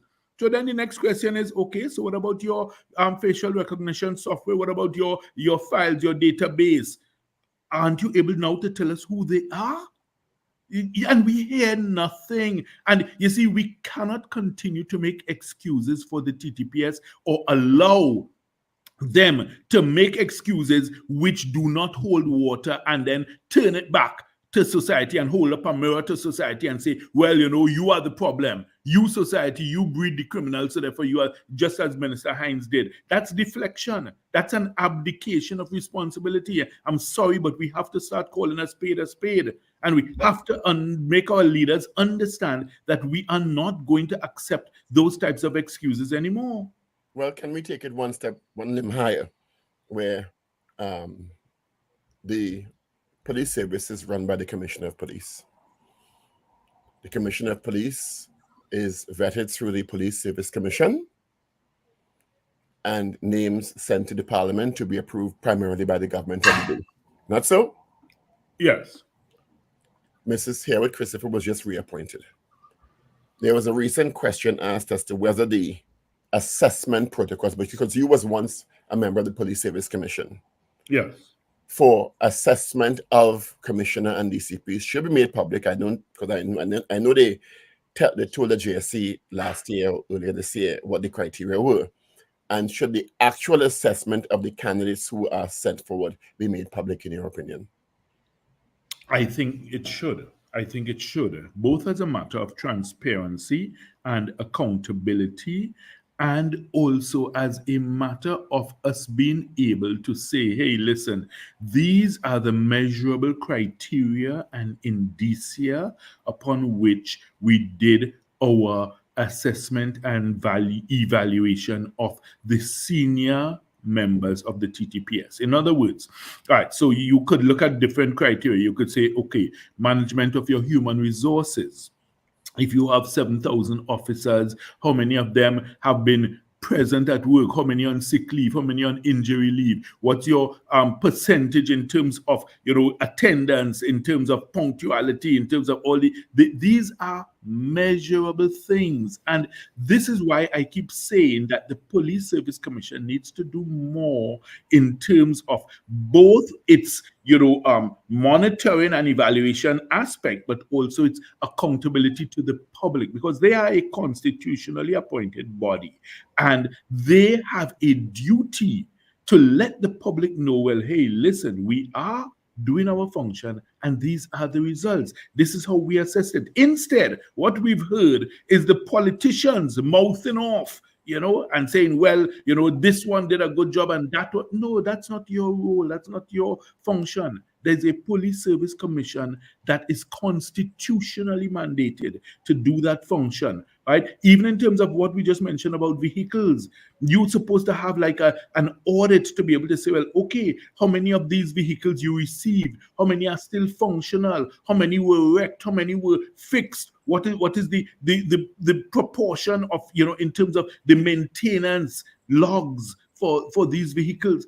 These are the things that you use to measure performance. Because if you don't have, in other words, we know the old adage from, the basic, behavioral scientists and, the theories of, performance management. If it's not monitored and measured, then basically you are not able to keep a track of it or to be able to determine. But some of it is being measured. Some of it is being monitored and measured, because the Commissioner of Police on more than one occasion came before the GSC and identified certain targets on more than one occasion, and on 2 occasions the targets have not been met. So there is measurement going on, but the measurement is not in the direction that we want.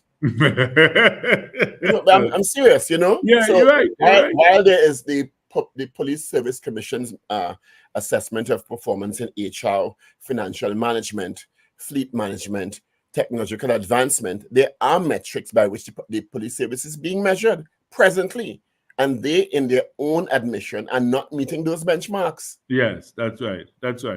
Yeah, and I mean, the point is, there is no credible excuse that has been given for those failures. And you see, I mean, if it is that you take an objective look at things and you say, well, okay, look, there is a lack of meeting these deliverables and there's a consistent falling short, then we have to ask ourselves some hard questions. Let me give you an example.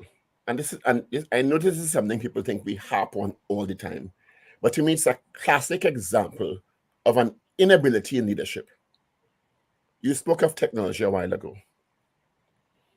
At the most basic level, I am not even going to put this in the realm of advanced technology anymore, because it's been in use in jurisdictions for 25 plus years. Body cams, which we all know add a layer of transparency and accountability, particularly in situations where there are conflicting narratives being proffered by the police, who are under extreme risk in those situations, and sometimes the perpetrators and persons who are bystanders. And they could tell me what they want. There is a resistance and reluctance of officers to consistently wear body cams. So much so that we interviewed the director of the Police Complaints Authority, Mr. West, recently, who indicated to us in the last, I can't remember the reporting period, all the evidence that has come before him in investigating police-involved deaths have had no body cam video footage supplied. On two occasions, there were body cams admittedly being worn. On one occasion, it fell into the mud. And on the other occasion, it was not operated properly. Now, we in the public are not foolish or stupid or absent of the fact that there is a clear resistance. And this is not with this commissioner alone. And this predates this commissioner. Although it's stated standard operating procedure to wear these body cams, that is a shortcoming of leadership and management. You can't deflect from that. Indeed. And in fact, you had, I think, an admission by the top brass of the police service that, they were having challenges with getting officers. How could you have a challenge with an officer wearing it? If you issue an order that they have to wear it, then they have to comply. And if they don't comply, then there are disciplinary measures you implement immediately to deal with it. So you can't be coming to the parliament and complaining and lamenting almost as if, well, you want to throw up your hands in the air and maybe say, well, look, let us pray about it. Or, well, we want them to wear it, but they don't want to wear it. Really? In a structured organization like a police service? That's right. Clear guidelines, rules, operational procedures, and departmental orders. That's right. And you have disciplinary procedures. But there's always an excuse with something as basic as body cams. Yes. So when you're talking about CCTV cameras, facial recognition, you really want to go there? Come on. Yeah. And Mazen Venus is right.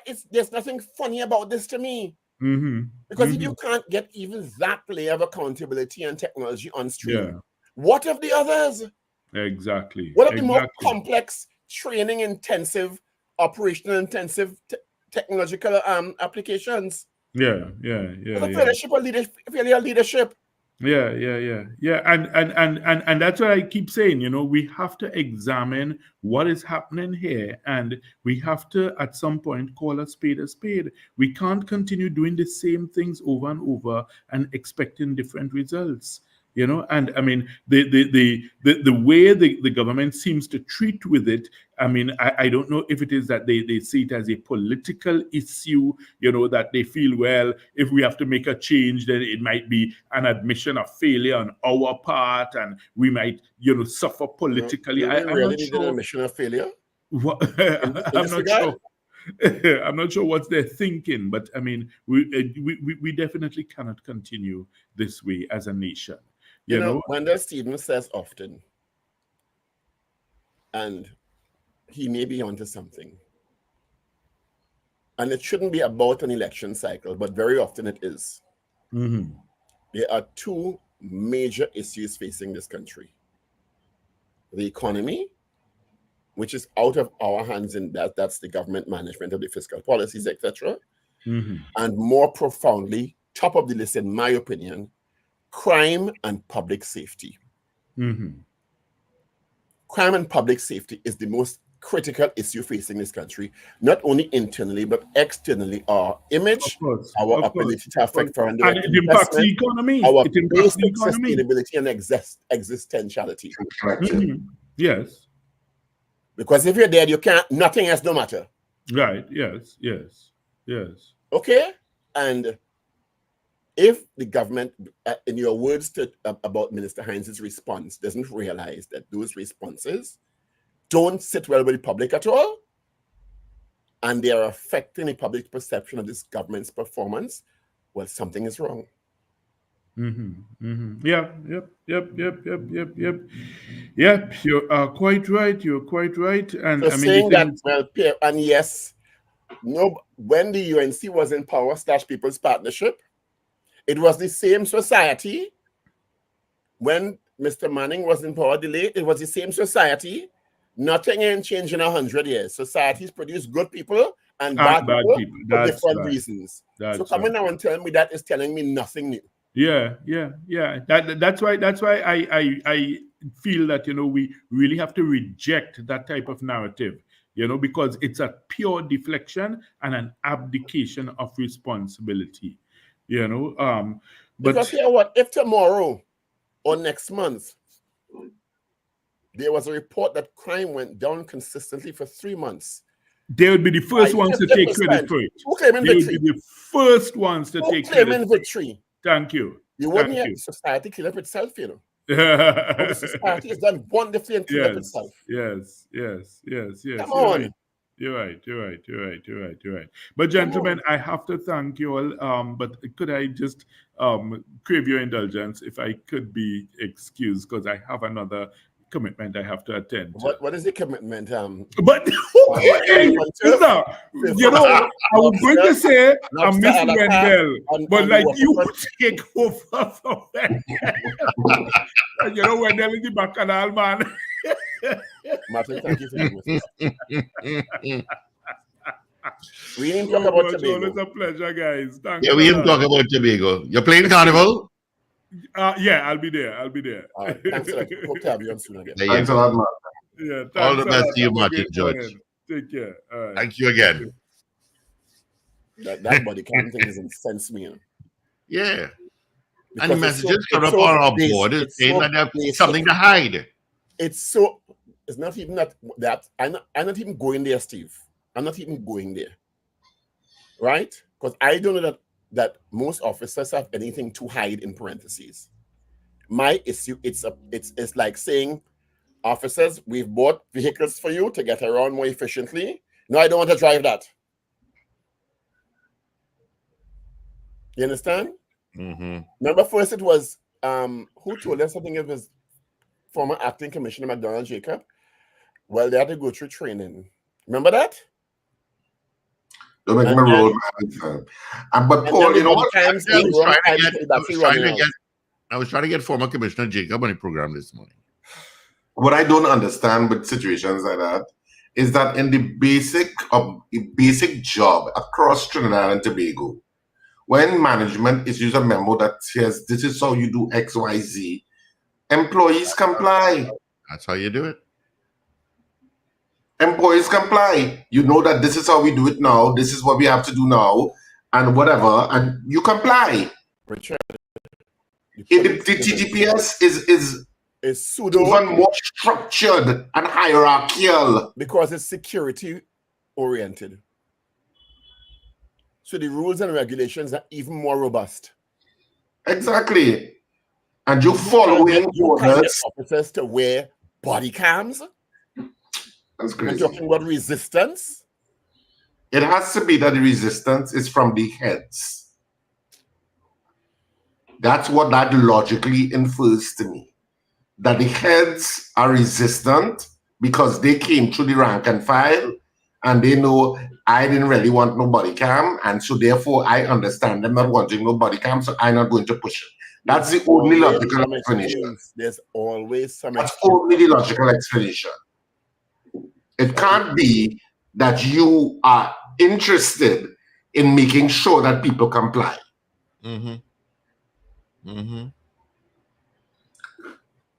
Or it's an abdication of your leadership responsibility.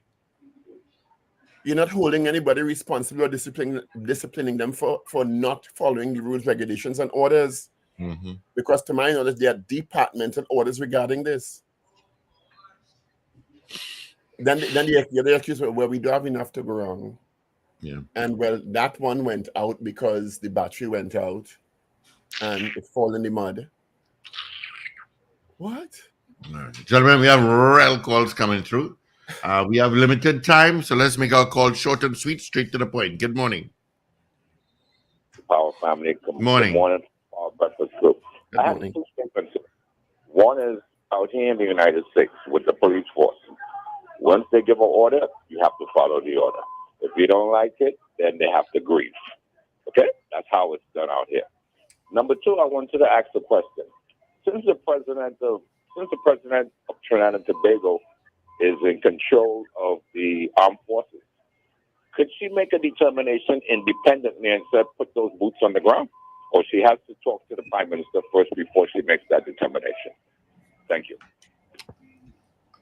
They construct, even though I think it's more of a figurative head rather than operational head, if I had to interpret it.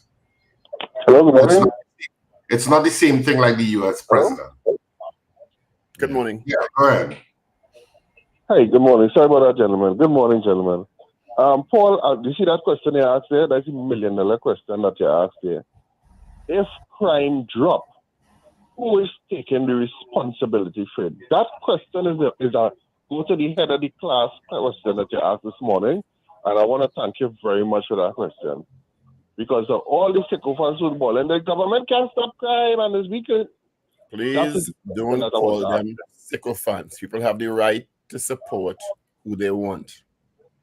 I understand that, but when you're supporting just blatant nonsense, I don't know that this is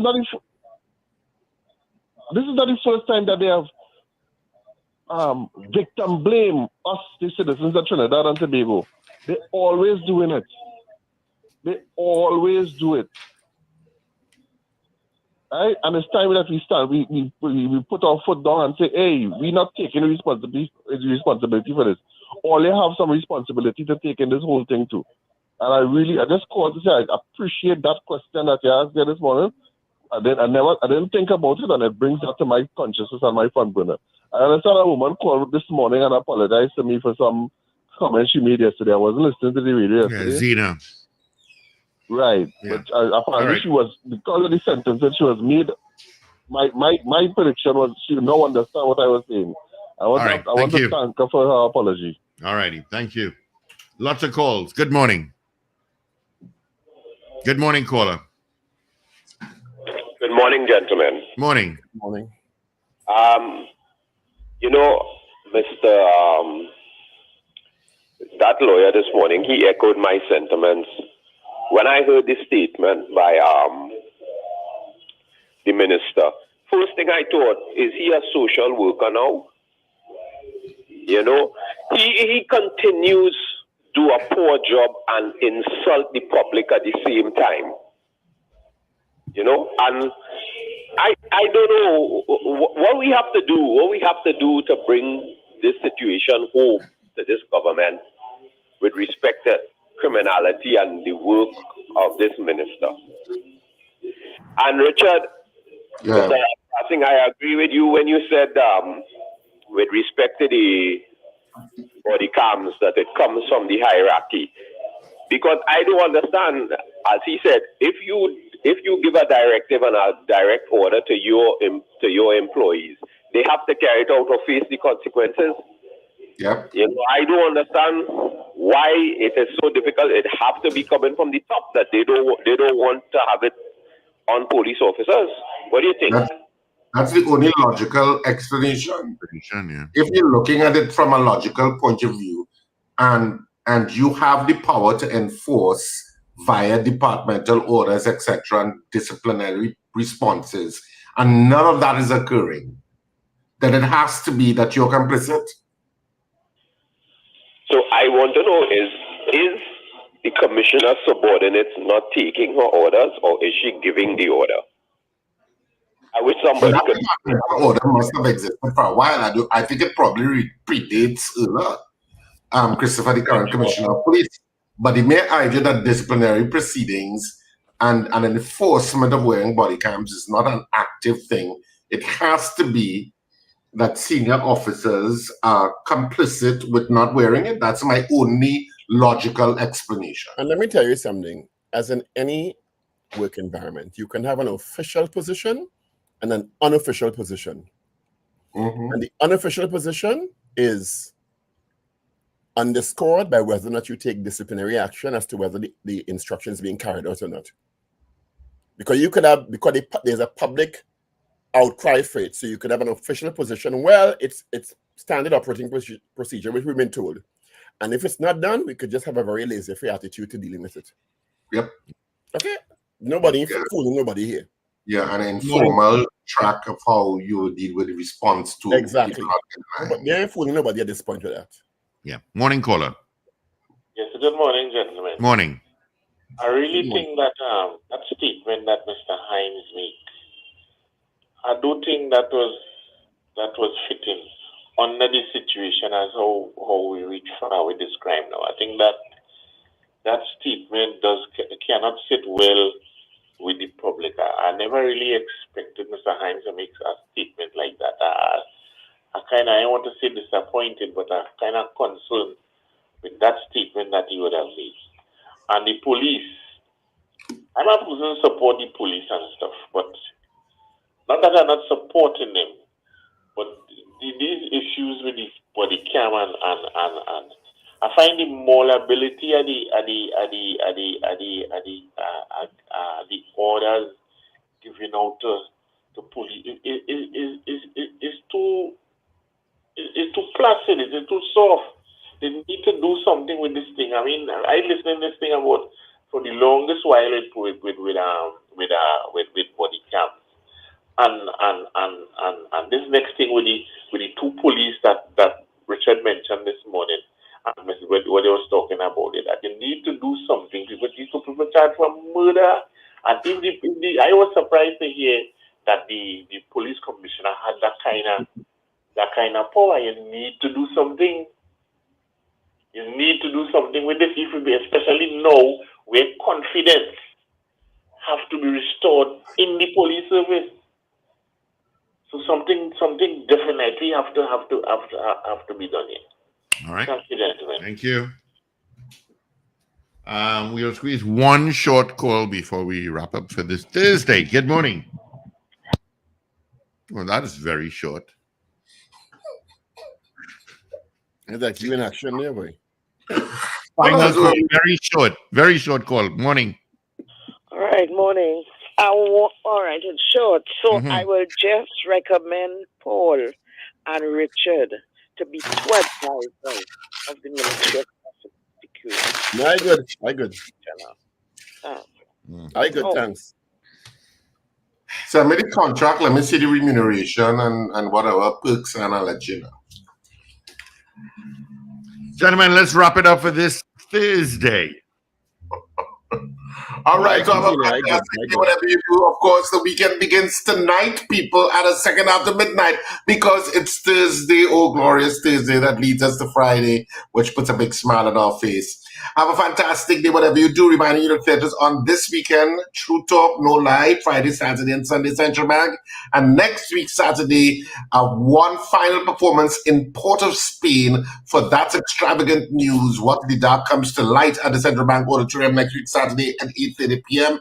Check RSRR Productions Theatre on social media for more information. Have a fantastic day, whatever you do, and remember to smile and laugh.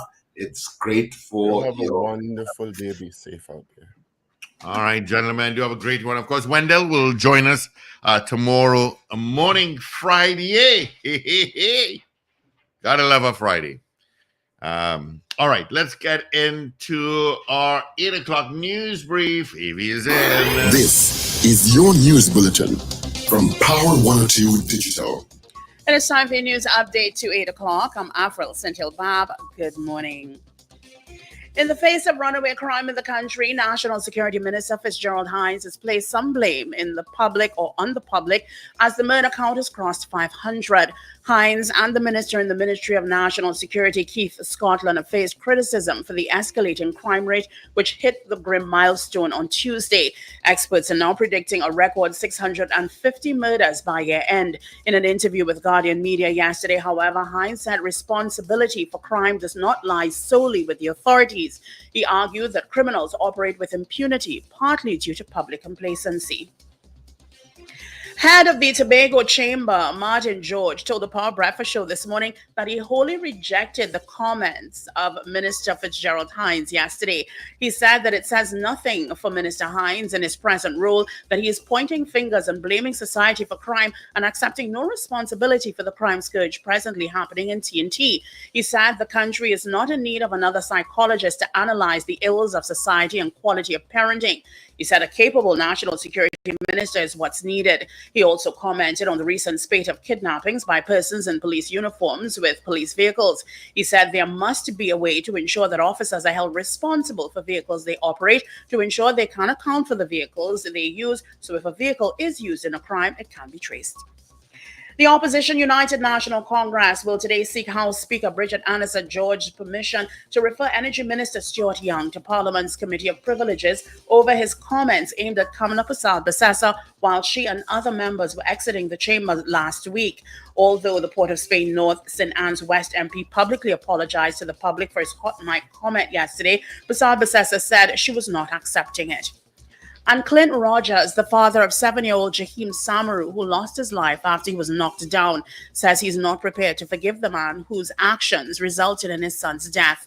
On Tuesday morning, Jaheim was on his way to school when he was knocked down while crossing the road. The 7-year-old died a few hours later while being treated at the Sangre Grande Hospital. Rogers said that he's yet to receive a sincere apology from the driver of the van that caused his son's death.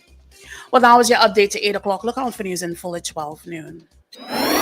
Up to date and credible. Power 102 Digital.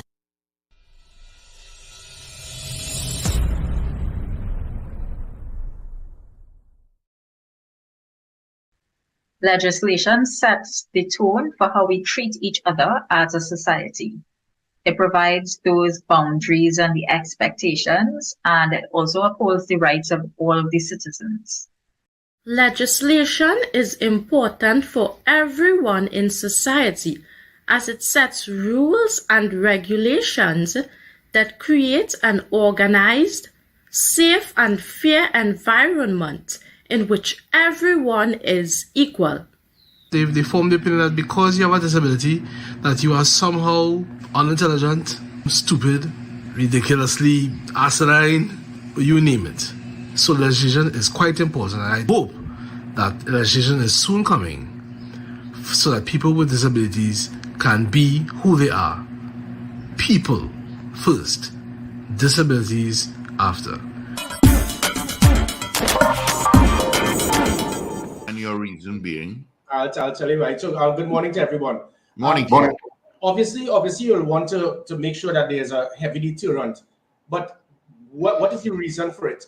For someone to wear a police uniform illegally, it is not that he's wearing the police uniform to go in a roadblock to get a girl's phone number, or that he's wearing a police uniform in a girl's shower. This is you're wearing a police uniform to take part in a very violent crime. So the present charge, I think, is under Section 62. It's $30,000 or 3 years imprisonment. But you're wearing the police uniform to take part in a violent crime, and that is what the focus should be on. So in other words, if you wear a police uniform and you're arrested because you try to kidnap someone, kidnapping should be the non-bailable offense. If you're wearing a police uniform with an illegal firearm to abduct someone or to steal from someone, having access to an illegal firearm is a non-bailable offense. So the wearing of the police uniform is only a byproduct to the bigger picture. So lifting the fine for someone wearing a police uniform is not going to be the deterrent. What should be is the reason for them wearing the uniform. The reason for them wearing the uniform on most occasions is to kidnap someone, to rob someone, to be involved in something in a very serious manner that can infringe the rights of citizens, whether it be kidnapping, rape, armed robbery. Those should be the non-bailable offenses. So that the focus should be on the reason for them wearing. Yeah, I understand that. Yeah, so good morning, Gary, and welcome again to Power Breakfast Show. Morning. And to that topic, what could put an end to it is this. Remember this? There was a reason why I implemented this to all police officers, because we had the concern of police officers, persons impersonating police officers. The badge specially made very difficult, if not impossible, for you to try to imitate. What we told the public is that anytime a police officer comes to you, you need to ask them, let me see your badge, and the badge will have a number, and the number will be linked to your police ID card. No, I looked at the video where this young man was kidnapped, and I didn't see a badge. I didn't see anything around. I didn't have it under their T-shirt.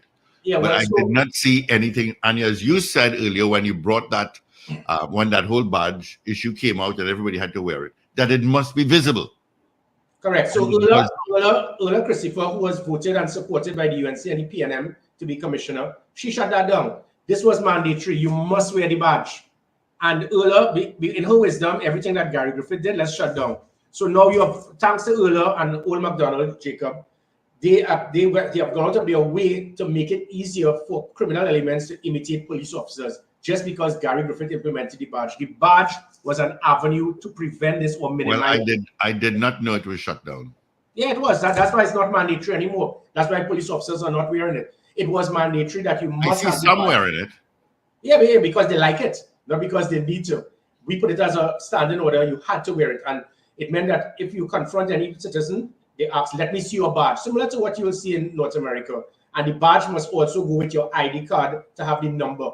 The other aspect pertaining to that, when up to now, the police have not been able to confirm or deny that those were police officers. Reason being is that we had GPS tracking on every police vehicle. Had that continued, similar to the operational command center, the commissioner's command center, and the GPS tracking, the police within 5 minutes could have stated to the public there was no police vehicle at that location at that time, because the GPS tracking will show that there was no police vehicle there.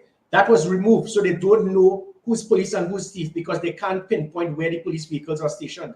So you don't know if it was a police vehicle or if it was someone who just got a blue light, purchased it illegally, and utilized it. Had the GPS tracking to monitor every police vehicle remain, the police would have been able in 5 minutes to tell the country that was not a police vehicle. But in your opinion, in terms of looking at that video, Gary, do you think that those fellas moved like police officers, or it's hard to determine? Well, it could be hard to determine. I mean, obviously, their tactical movements and stuff showed up more like gangsters or bouncers rather than trained police officers. But not every police officer is highly trained in the art of armed conflict, counter-revolutionary warfare, knowing how to operate, how to hold a weapon, how to move. So they could very well be police officers who have been on suspension for several years. We have 300 of them for the last 10, some of them for 10 years, getting $10,000 a month, costing the taxpayers $15 million per annum. So you can have officers who may have been in administrative work and they never held a firearm for years. So they would not know, some of them have never gone in a range. So it's hard to, it's not just to appreciate the fact that every police officer is highly trained to understand how to hold a weapon, how to move in a situation for armed conflict. As it is, obviously there was very improper training, but it doesn't mean it does not make them a police officer. Yeah, but how does the TTPS, navigate this problem? Now, in my opinion, this should be one of the number one things that they're working on at this point, that ramped up in terms of priority, because it involves the dependability, the image of the TTPS, people's respect for the safety of a police officer coming to them. It undermines all of that. So in my opinion, it should be priority number one in terms of catching those guys, in terms of reinstilling that sense of confidence, which has been depleted over the years. What's your take in terms of that? Would you agree that that should be a priority in terms of this particular kidnapping, or you don't see it that way? No, definitely. I mean, when I became commissioner, with public trust and confidence being 14% at the time, 1-4, and the person, and he was rewarded, he got a national award for having 14% public trust by the president. The reason for that is because of just that. There were very few rogue elements in the police service, and the commissioner did not see it fit to put systems in place to pinpoint, weed out, and of those rogue elements. And by doing that, one or two bad apples just affected the whole image of the police service. So what is required is to put systems to make them accountable and to measure their performance, so that if at any time you have these few rogue officers, you can pinpoint them, target them, and remove them. Or if people are trying to imitate them, ensure that you could separate police from thief, which goes back to the reason up to now, Ulla Christopher and Old MacDonald Jacob can never state why you remove this. Why? Because Gary Griffith implemented it. How petty can you be? This here played a big part towards preventing. So if it is you knew, every citizen knew that unless you have this, I know you're not a police officer. That those individuals come to that person's doorstep. He has his burglar proof. Where's your badge? I'm not seeing your badge. I'm not letting you in. But you see people coming with some polo jerseys marked police. You don't know. And all of these things could have assisted. I'm not saying it would have prevented. But if it is that you know you're a civilian and persons come to your door, they say they are police and they don't have this around them. And then you're saying, I want you to show this badge with this number equivalent to your police ID card. Failure to do that, I'm not letting you in my home. You now have grounds to do so. These are the things that prevented the rogue elements from trying to imitate police officers. And then, as I said, with the GPS tracking on the police vehicles, it ensured that persons could not imitate police officers. So these are the things that can easily be reignited, but because of petty politics, because of senior police officers being intimidated by me being there in the past, they've shut down the badge, removed it. There's also the change of the police uniform. When it is that we realize the police uniform being utilized is similar to what an amalgamated security guard has. You could buy that in Pennywise. It's like an old washout jacket and pants, a dark blue, that anybody could buy. And then you say you're a police officer, you put on a balaclava. We changed the police uniform similar to the NYPD, so you look like a police officer. You can't get wear a old pants and a sweater and then say you're a police officer. So all of these things can easily cause the problem. It will minimize the possibility of persons imitating police officers. Yeah, I mean, I get it. I think the badge issue makes them more professional as a unit, more customer friendly and interactive. Yeah. But in circumstances like in that bar, citizens are likely to go. Remember, police officers can be intimidating, and if police officers come in a group with big weapons and say, "Excuse me, we need you to come with us," the likelihood is that citizens are going to go. You don't feel that you have the capacity to say, "Well, show me your badge. I'm not going with you unless you show me a badge." You know, the average citizen is just going to comply, you know, and go along with it because of the circumstance of a group of police officers wearing police. You're going to think it's legit. Well, you're correct, Rick. Yes or no?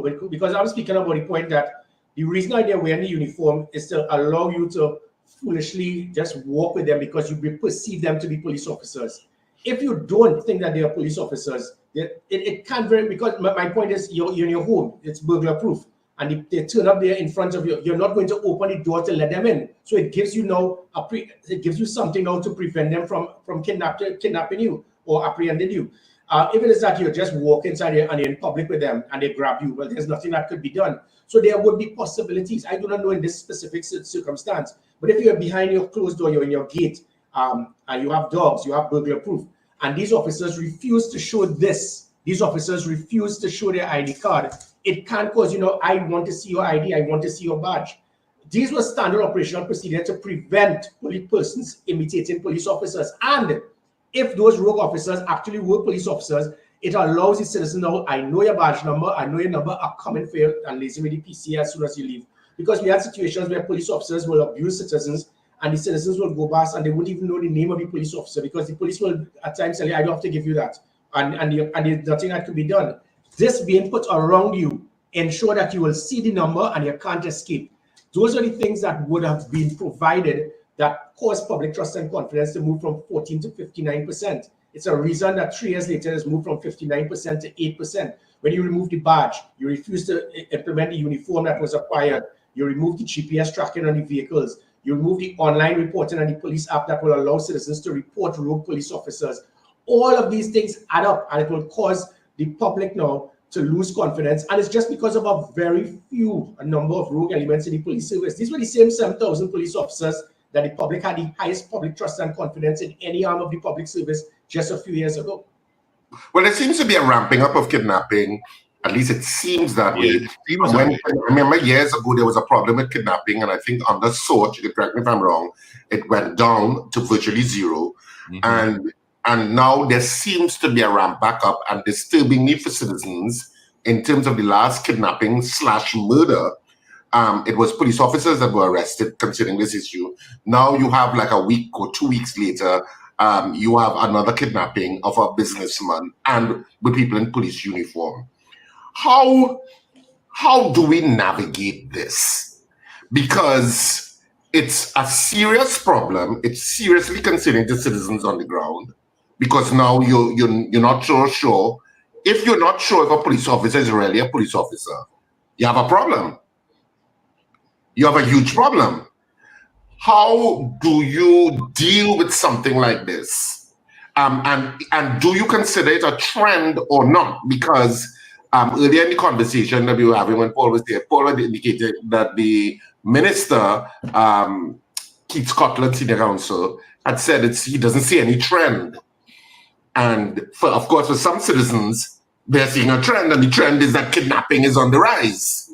How do you look at it? Do you see it as a trend? And if you had to give advice to the TPS, what would you tell them? Well, again, this started like 2005 to 2008 under, even when they formed SAUTT, the Special Anti-Crime Unit of Trinidad and Tobago. And it was the worst we ever had with kidnappings. What the police were doing at the time is their job was to act as the negotiator. They kidnap the person. Okay, well, all right, let's wait for the ransom. The person demands, the kidnappers demand the ransom. They negotiate, pay the ransom, and hope that the victim is freed. That is not how we deal with policing. That was poor policing, and that person also got a national award for that as acting commissioner of police. What is required is what we did in 2019 and 2021. It wasn't Gary Griffith, it was a team. And that started, strange enough, and because this interview is not political, this is me dealing with law enforcement. Stuart Young at the time was the Minister of National Security. He played a very big part to assist me in dealing with putting an end to kidnapping, because he was the line minister, and he provided the support that I needed to get the support from the FBI, the DEA. The type of technology that is out there is what put an end to kidnapping. That is just one part, I should say. There are a number of other things that we did. The Special Operation Response Team, the intelligence unit assigned to the Special Operation Response Team, the online reporting, the police app, the 482 Gary. There's no such thing as the perfect crime. So we provided avenues for citizens to come forward and pass on information without fear of reprisal to say, listen, there's this very strange, these individuals who have just come next door. We don't know them, and they seem to be wearing police uniform.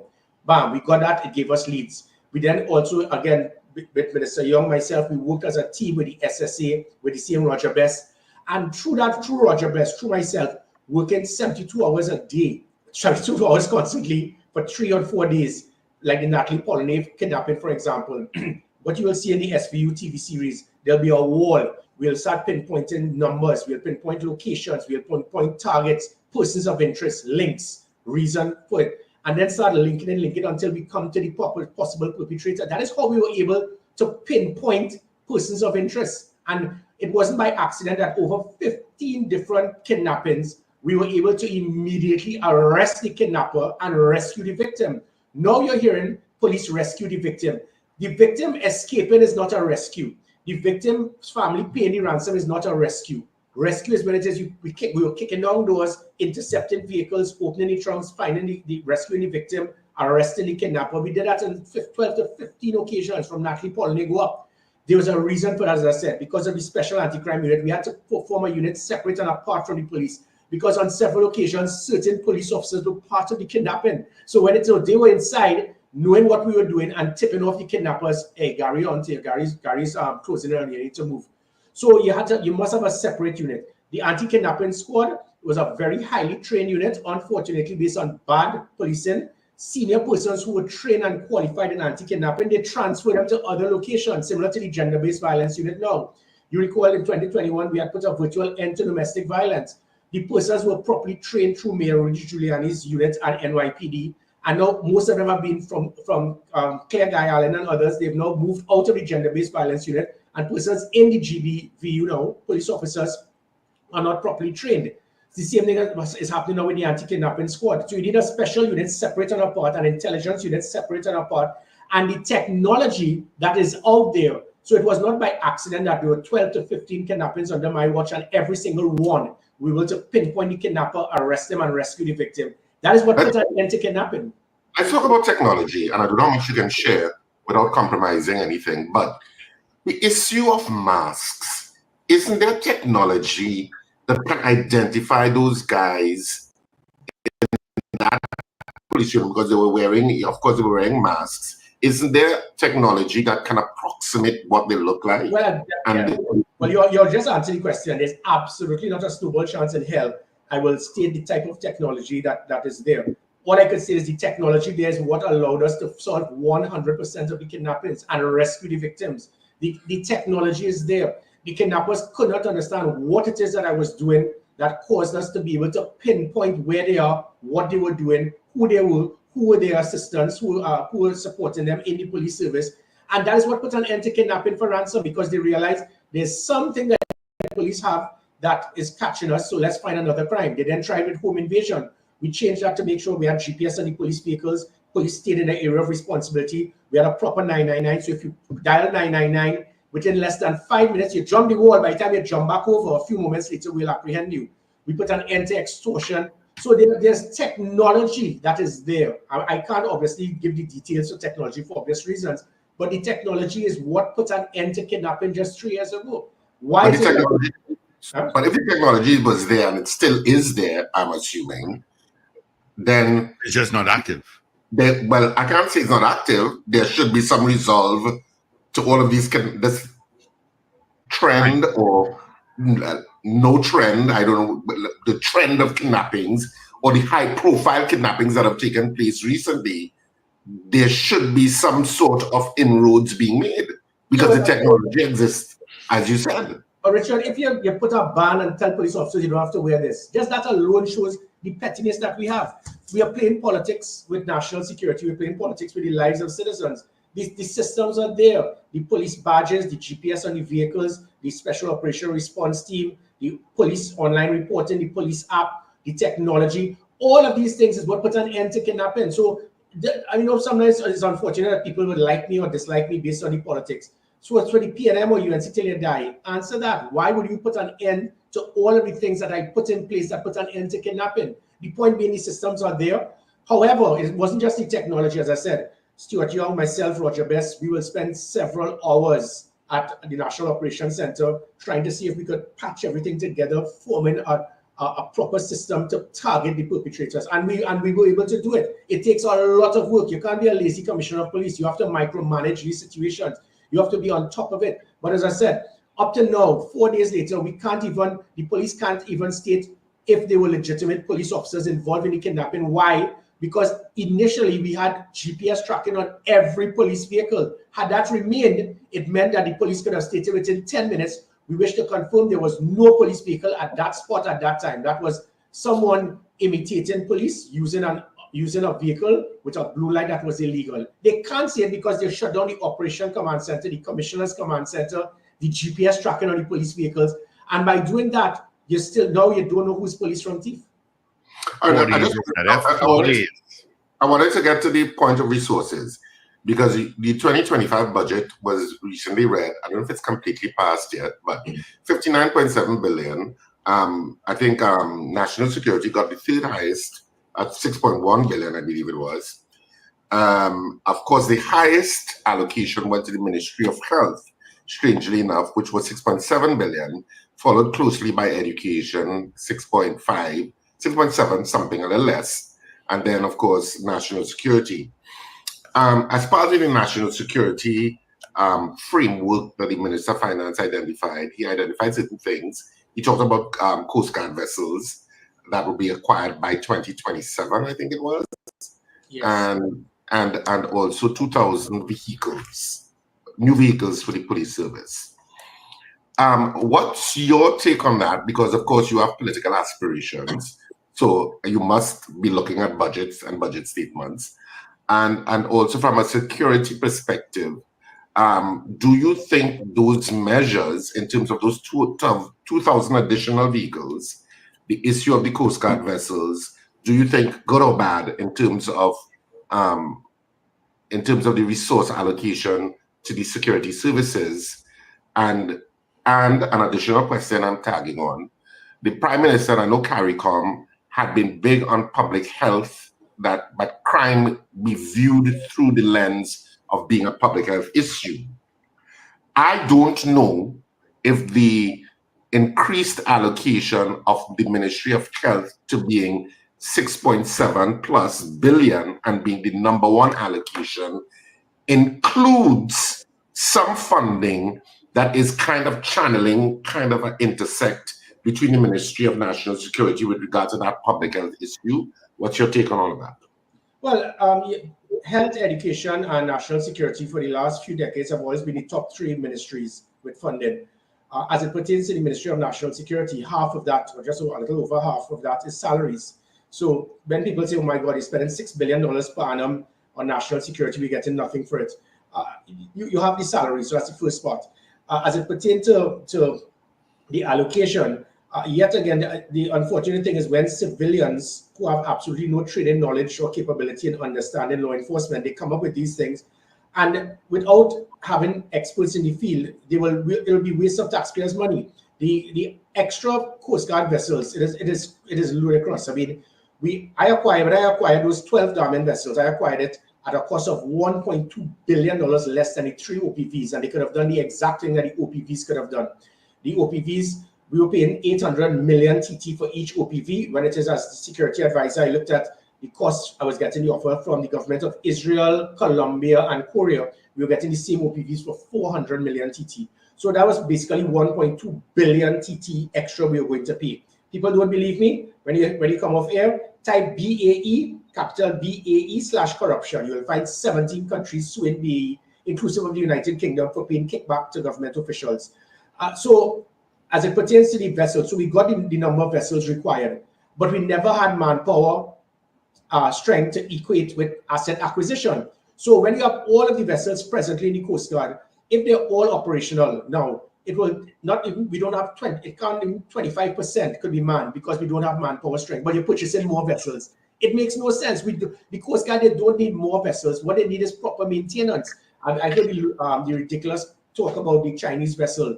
That Chinese vessel was acquired by someone who had the highest rank in the history of the Defense Force at that time, Admiral. You had the present commanding or then commanding officer of the Coast Guard who became a chief of defense staff. You had legal and naval experts. You had persons who went to China, looked at the vessel, and we realized that vessel that has been in stables for the last 10 years, not used. They said that the government stating that vessel is ineffective. That vessel sailed from China to Trinidad by our own Coast Guard personnel. That's how good that vessel was. That vessel was going to be assigned to the Chinese Navy. That vessel would have been the first time that we will be able to take batches of 150 in the Coast Guard, send them out to sea for 2 weeks, and get them to be trained as sailors.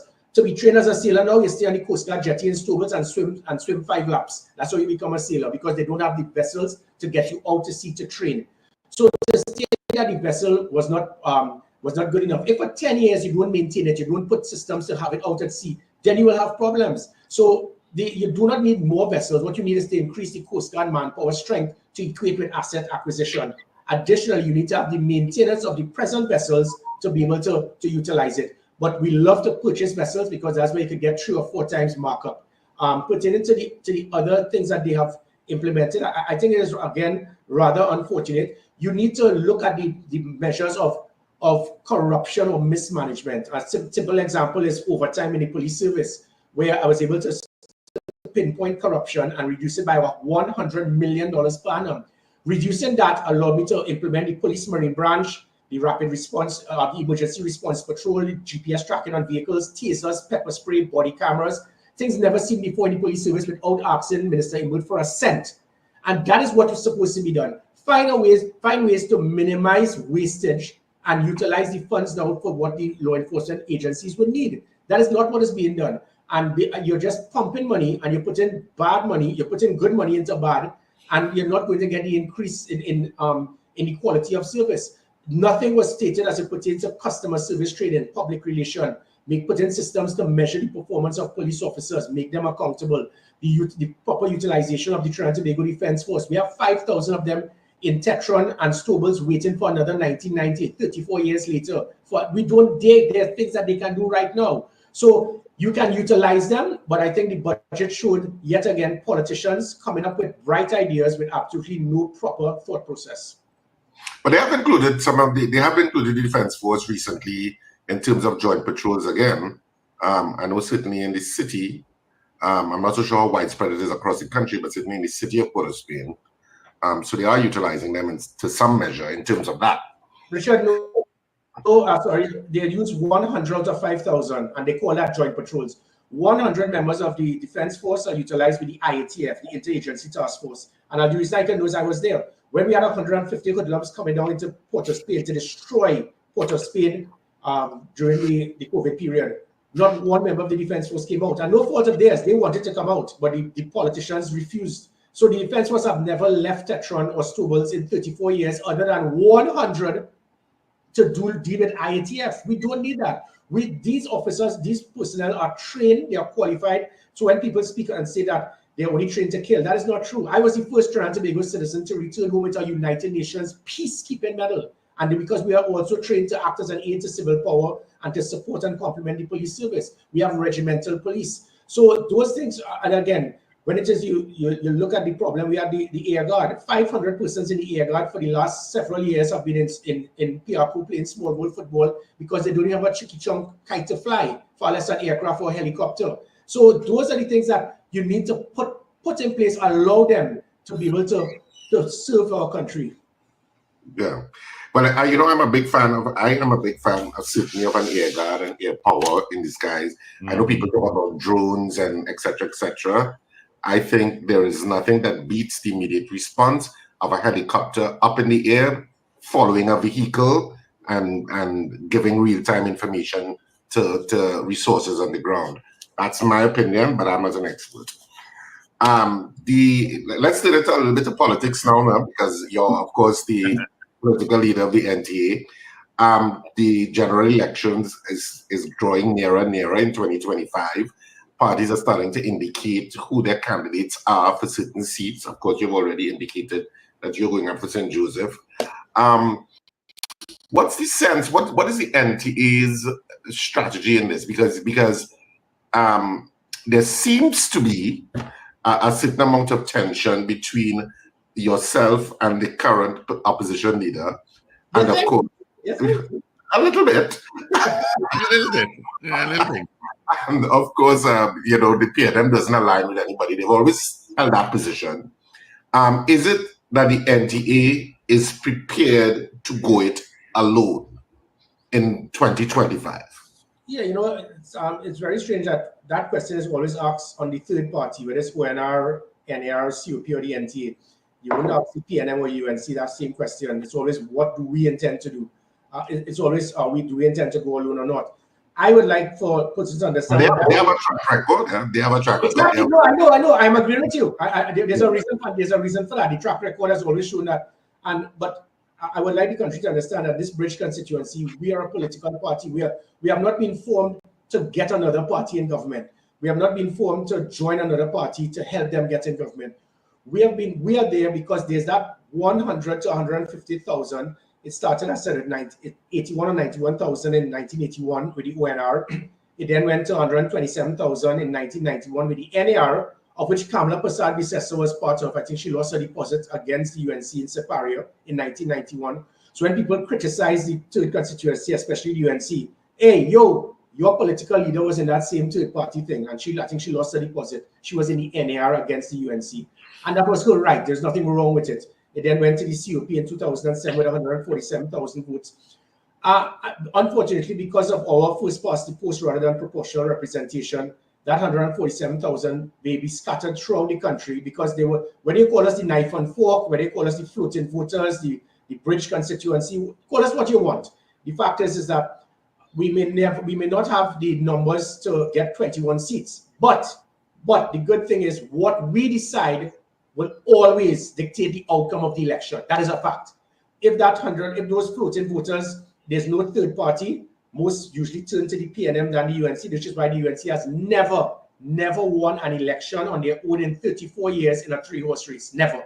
The only time they've ever won any election on their own was in 2000, and it was not a three-horse race because Basio Pandey embraced that Bridge constituency, the Carlos John, the Jerry Epmings, the Moving Assam, the Ian Gilles, the Quaitongs, to get that knife and fork Bridge constituency persons to say, yeah, there's room for us under Basio Pandey. But there was no third party. As soon as a third party was formed a year later, they got a measly 188 votes in Tunapuna, and it cost the government to move from 1961 to 1818, and they lost government. That is the power of that bridge constituency. So what we do and decide, whether we go alone, whether we form with other parties, that always decides the outcome of an election. Having said that, I saw what happened with the Congress of the People in 2010 to 2015. I have no intention for anything perceived as political domestic violence. It is amazing. You know, it's only in crazy people behavior that you will see something that worked in local government election. You defeat the PNM by 60,000 votes. And then you see that and then decide to just make a U-turn and start to attack the people you work with. That is mad people behavior. But that is their right. If it is that you can't unite your own party, you certainly can't unite a country. If you can't unite other political parties with you, you certainly can't unite a country. It starts from that. Trying to disrespect persons and attack them on a platform every Monday night is definitely not going to lure us. It's definitely not going to cause floating voters to say, yeah, I'm hearing what she's saying, so I'll go and join her. Pardon? So are you saying that it's an advantage to the PNM in 2025? Well, usually what we would have seen is a third party, as in 1981, 1991, and 2007, working separate and apart from the UNC or the ULF would cause an increase in the seat allocation for the PNM. It happened in 2007, it became 2615 or 2516 because of that. Seats such as Samoa, Barataria, Chaguanas, Pointe-a-Pierre, those seats will be lost because there will be a number of those floating voters in those areas that are really not aligned to the UNC. When it is that there's an alliance, those floating voters will say, look, I am supporting you, whether you're called ONR, NAR, COP, NTA, ABC, or XYZ. You work with another party, I could work with it because I know you are there to represent us. And what they are not going to accept is a political party saying, look, we have 19 seats, we will take all the marginal seats, you go up for the 12 hardest PNM seats, and then we'll get in government. My mother make a fool, I ain't stupid. So if you feel that every day is Good Friday for Gary Griffith and the NTA, it's not going to happen. Have some respect for us. Hiring social media prostitutes to attack us every single day, all you're doing is turning people off more from you because you have somebody now as your pumpek to be attacking the NTA. You feel like that's going to cause people to support you. More people will be turned off. Every time he opens his mouth, I'm not going to call his name, he's not worth it. It causes more people to turn away from any alliance. Until what we are not going to allow is the political domestic violence. You can't be attacking us every single time. You're hiring people to attack us and expect us to come and work with you just before the bell is called. Give us the mutual respect. We can work together, and I can assure you we can have a good government. But we are not going to allow a repeat of what I saw with the Congress of the People from 2010 to 2015. They can take it or leave it. Well, I know politics always makes strange bedfellows, and sometimes people that you think, oh my God, they will never get together because they're basically enemies now. And then bam, a candle is lit somewhere, and all of a sudden... Richard, I would like to, sorry for interrupting, but that is such an important point. And this is where I have such a problem with. Because we have a thing about enemies and all of that. I don't see PNM as the enemy. I don't see the UNC as the enemy. I recall when Basio Pandey and Patrick Manning were Prime Minister and Opposition Leader, they will be in cricket, and you'll see Pandey, Manning, Imbert, Valley, Carlos John, Yetming. There was no hatred. There was no animosity. Now we are seeing political leaders deliberately going out of their way to divide their country to solidify their base. That has to stop. I made a statement recently where I commended Fitzgerald Hines for openly admitting the fact that there's a problem with overtime in the police service. Khadija Amin, I mean, as clueless as she could be, jumps up and says, does this, and sends a message to everybody in the UNC St. Augustine chat. Does this mean that Gary's back in bed with the PNM? So because someone commends somebody, you are so petty and small-minded that you see that as Gary being in bed with the PNM. So your job as a politician is to always attack the other side, discredit the other side. I don't intend to do that. My job getting in government is to unite Trinidad and Tobago. PNM will never be seen as the enemy to me. The PNM is a great party with great people that has done a lot for this country. Yes, they've made many mistakes, as the UNC, as Gary Griffith would have done. No one is perfect. But to demonize political parties, to demonize individuals, every single time you speak is to attack, discredit, and now you hire social media prostitutes to attack people. That is what you see as a good government? I beg to differ. My job is not to demonize and to discredit, whereas others want to destroy. I intend to unite, right? Others want to try to attack. I intend to find positive ways to unite Trinidad and Tobago. So in terms of 2025, assuming that beds are not made to accompany strange bedfellows, and the NTA goes it alone, or maybe with an alliance with some other smaller parties. Is it that you're going to go for the 41 seats, or are you going to concentrate on key seats that you think that if you can win those key seats, because all we need to win is one, basically, to be a broker in terms of the political, that's what Trinidad has become now, because a seat alone can give you a certain amount of power. So is it that you're going to be concentrating on particular seats, or you're going full-fledged for the 41 seats? Well, what we have seen in that bridge constituency since 1981, that bridge constituency is right across the board in Trinidad and Tobago. You'd have seen it in the Congress of the People. The COP placed second, I think, in 34, 35 of the 41 seats. Every time there was a PNM safe seat, it was the COP, then the UNC. The UNC safe seats would have been UNC, then the COP. Sadly enough, there's no such thing as silver medal in politics in Trinidad and Tobago. But the point being is that I think it will be improper for me as the political leader of that bridge constituency to leave out other constituencies because we may not be able to win it, because there are so many supporters in that bridge constituency. When the COP got that 147,000, you divide that by 41, you got roughly 3,000 to 4,000 votes in every single seat. And that said a lot. It said so much about that bridge constituency. Basio Pandey did not have the respect to understand the value of that bridge constituency.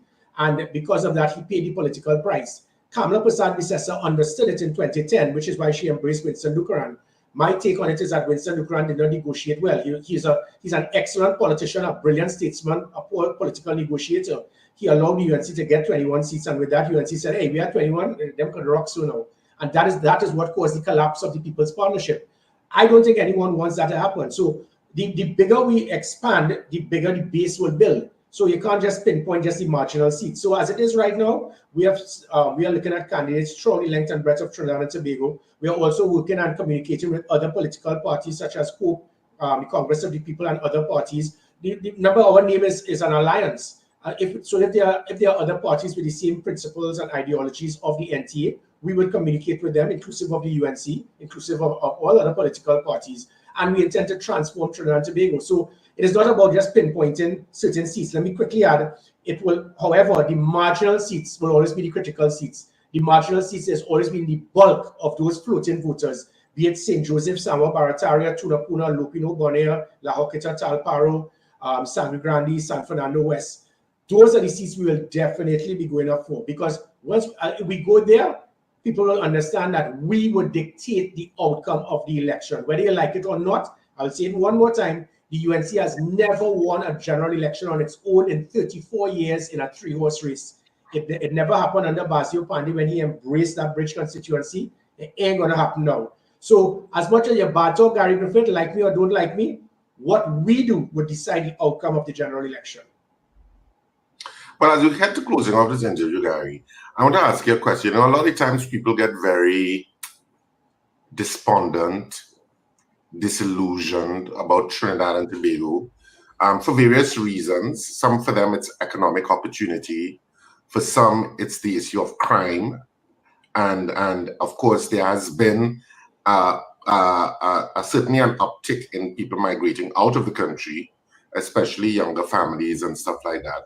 What do you think are the positive things of Trinidad and Tobago and the things that that inspires hope in you personally about Trinidad and Tobago being able to survive the storms that it's currently in?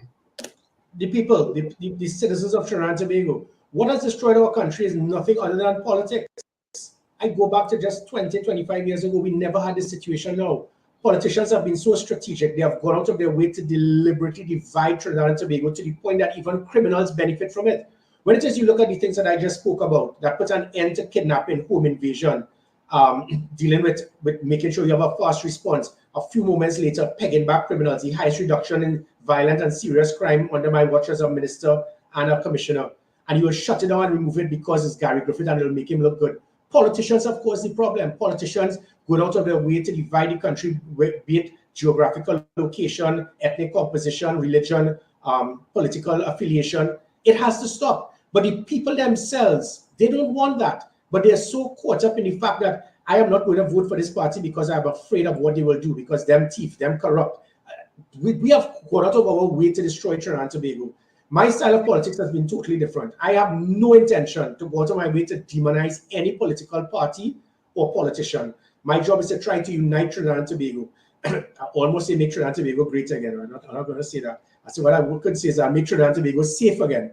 And if the best way to do that is to unite Trinidad and Tobago. We have caused division and of course criminal elements to take control of this country. If we work together as a team and understand the value, the PNM put so many good things in place pre-2010 that I cheated. I piggybacked on it because I saw what Patrick Manning was looking at with the OPVs. That's why I got the diamond vessels. When he had the special anti-crime unit, I cheated and I called it, he called it SWOT, I called it SWOT, just a different spelling. When he had the blimp, I acquired drones, as you spoke about, Richard. The drones will turn night into day, lock down our shores, lock onto a vessel. That is how you secure our borders, not by getting massive vessels that will cost us hundreds of millions. Look at what every politician has done and build on it, not destroy and cut, not try to demonize persons. So my take on Trinidad and Tobago, do not give up hope. Believe that we can unite Trinidad and Tobago. Believe that we can win back our country. I have a nation to defend, and I intend to defend this nation. By hook or crook, I intend to find a way to be in a position, yet again, to unite Trinidad and Tobago. Trinidad and Tobago, I promise you, just believe. Well, thanks, Gary Griffith. Thanks for having us this morning. We appreciate the conversation. My pleasure. All the best. How is Nicole doing? Not too bad at all. She's going pretty well. She still has Richard Ragoobarsingh's hairstyle, but looks as beautiful as ever, even with that hairstyle. She does, doesn't she? Absolutely. She does. She does. All right. Well, health and strength to her, and of course, tell her she's in our prayers for sure. And may I just quickly add, and again, that shows that is a character of even one political leader. When a political leader could actually be in conflict with me, but have the maturity to contact me, send his regards himself and Sharon on his prayers. That, you see, things like that, it gives the country a degree of hope to understand that people can be human, they can have a heart. Not all political leaders did the same thing. I leave it there. All right. Leave it there. Thank you so much, Gary Griffith, for being with us this morning. All the best.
There is a connection between government policy and law in the sense that all laws start as some type of government policy. So, for example, in Trinidad and Tobago, we would have had the recent national policy on persons with disabilities.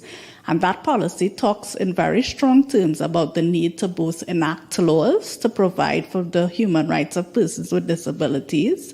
It also talks about the need to amend laws that we have on our statute books right now that discriminate against persons with disabilities. So once that policy is adopted and approved by the cabinet, then the process of making it a law can begin. The difficulty with the policy remaining as a policy, two things. One, it's not enforceable. So it does not really give you any rights legally because it's just a policy, it's not a law. And the other thing is that policies can change over time. Policies can change over time as the needs of the government or the focus of the government itself changes. It can change if the government itself changes. So that it's not enough for us to say, well, we have a policy. We have to take that further step to make the policy a law, because that is what will give full protection for the human rights of persons with disabilities.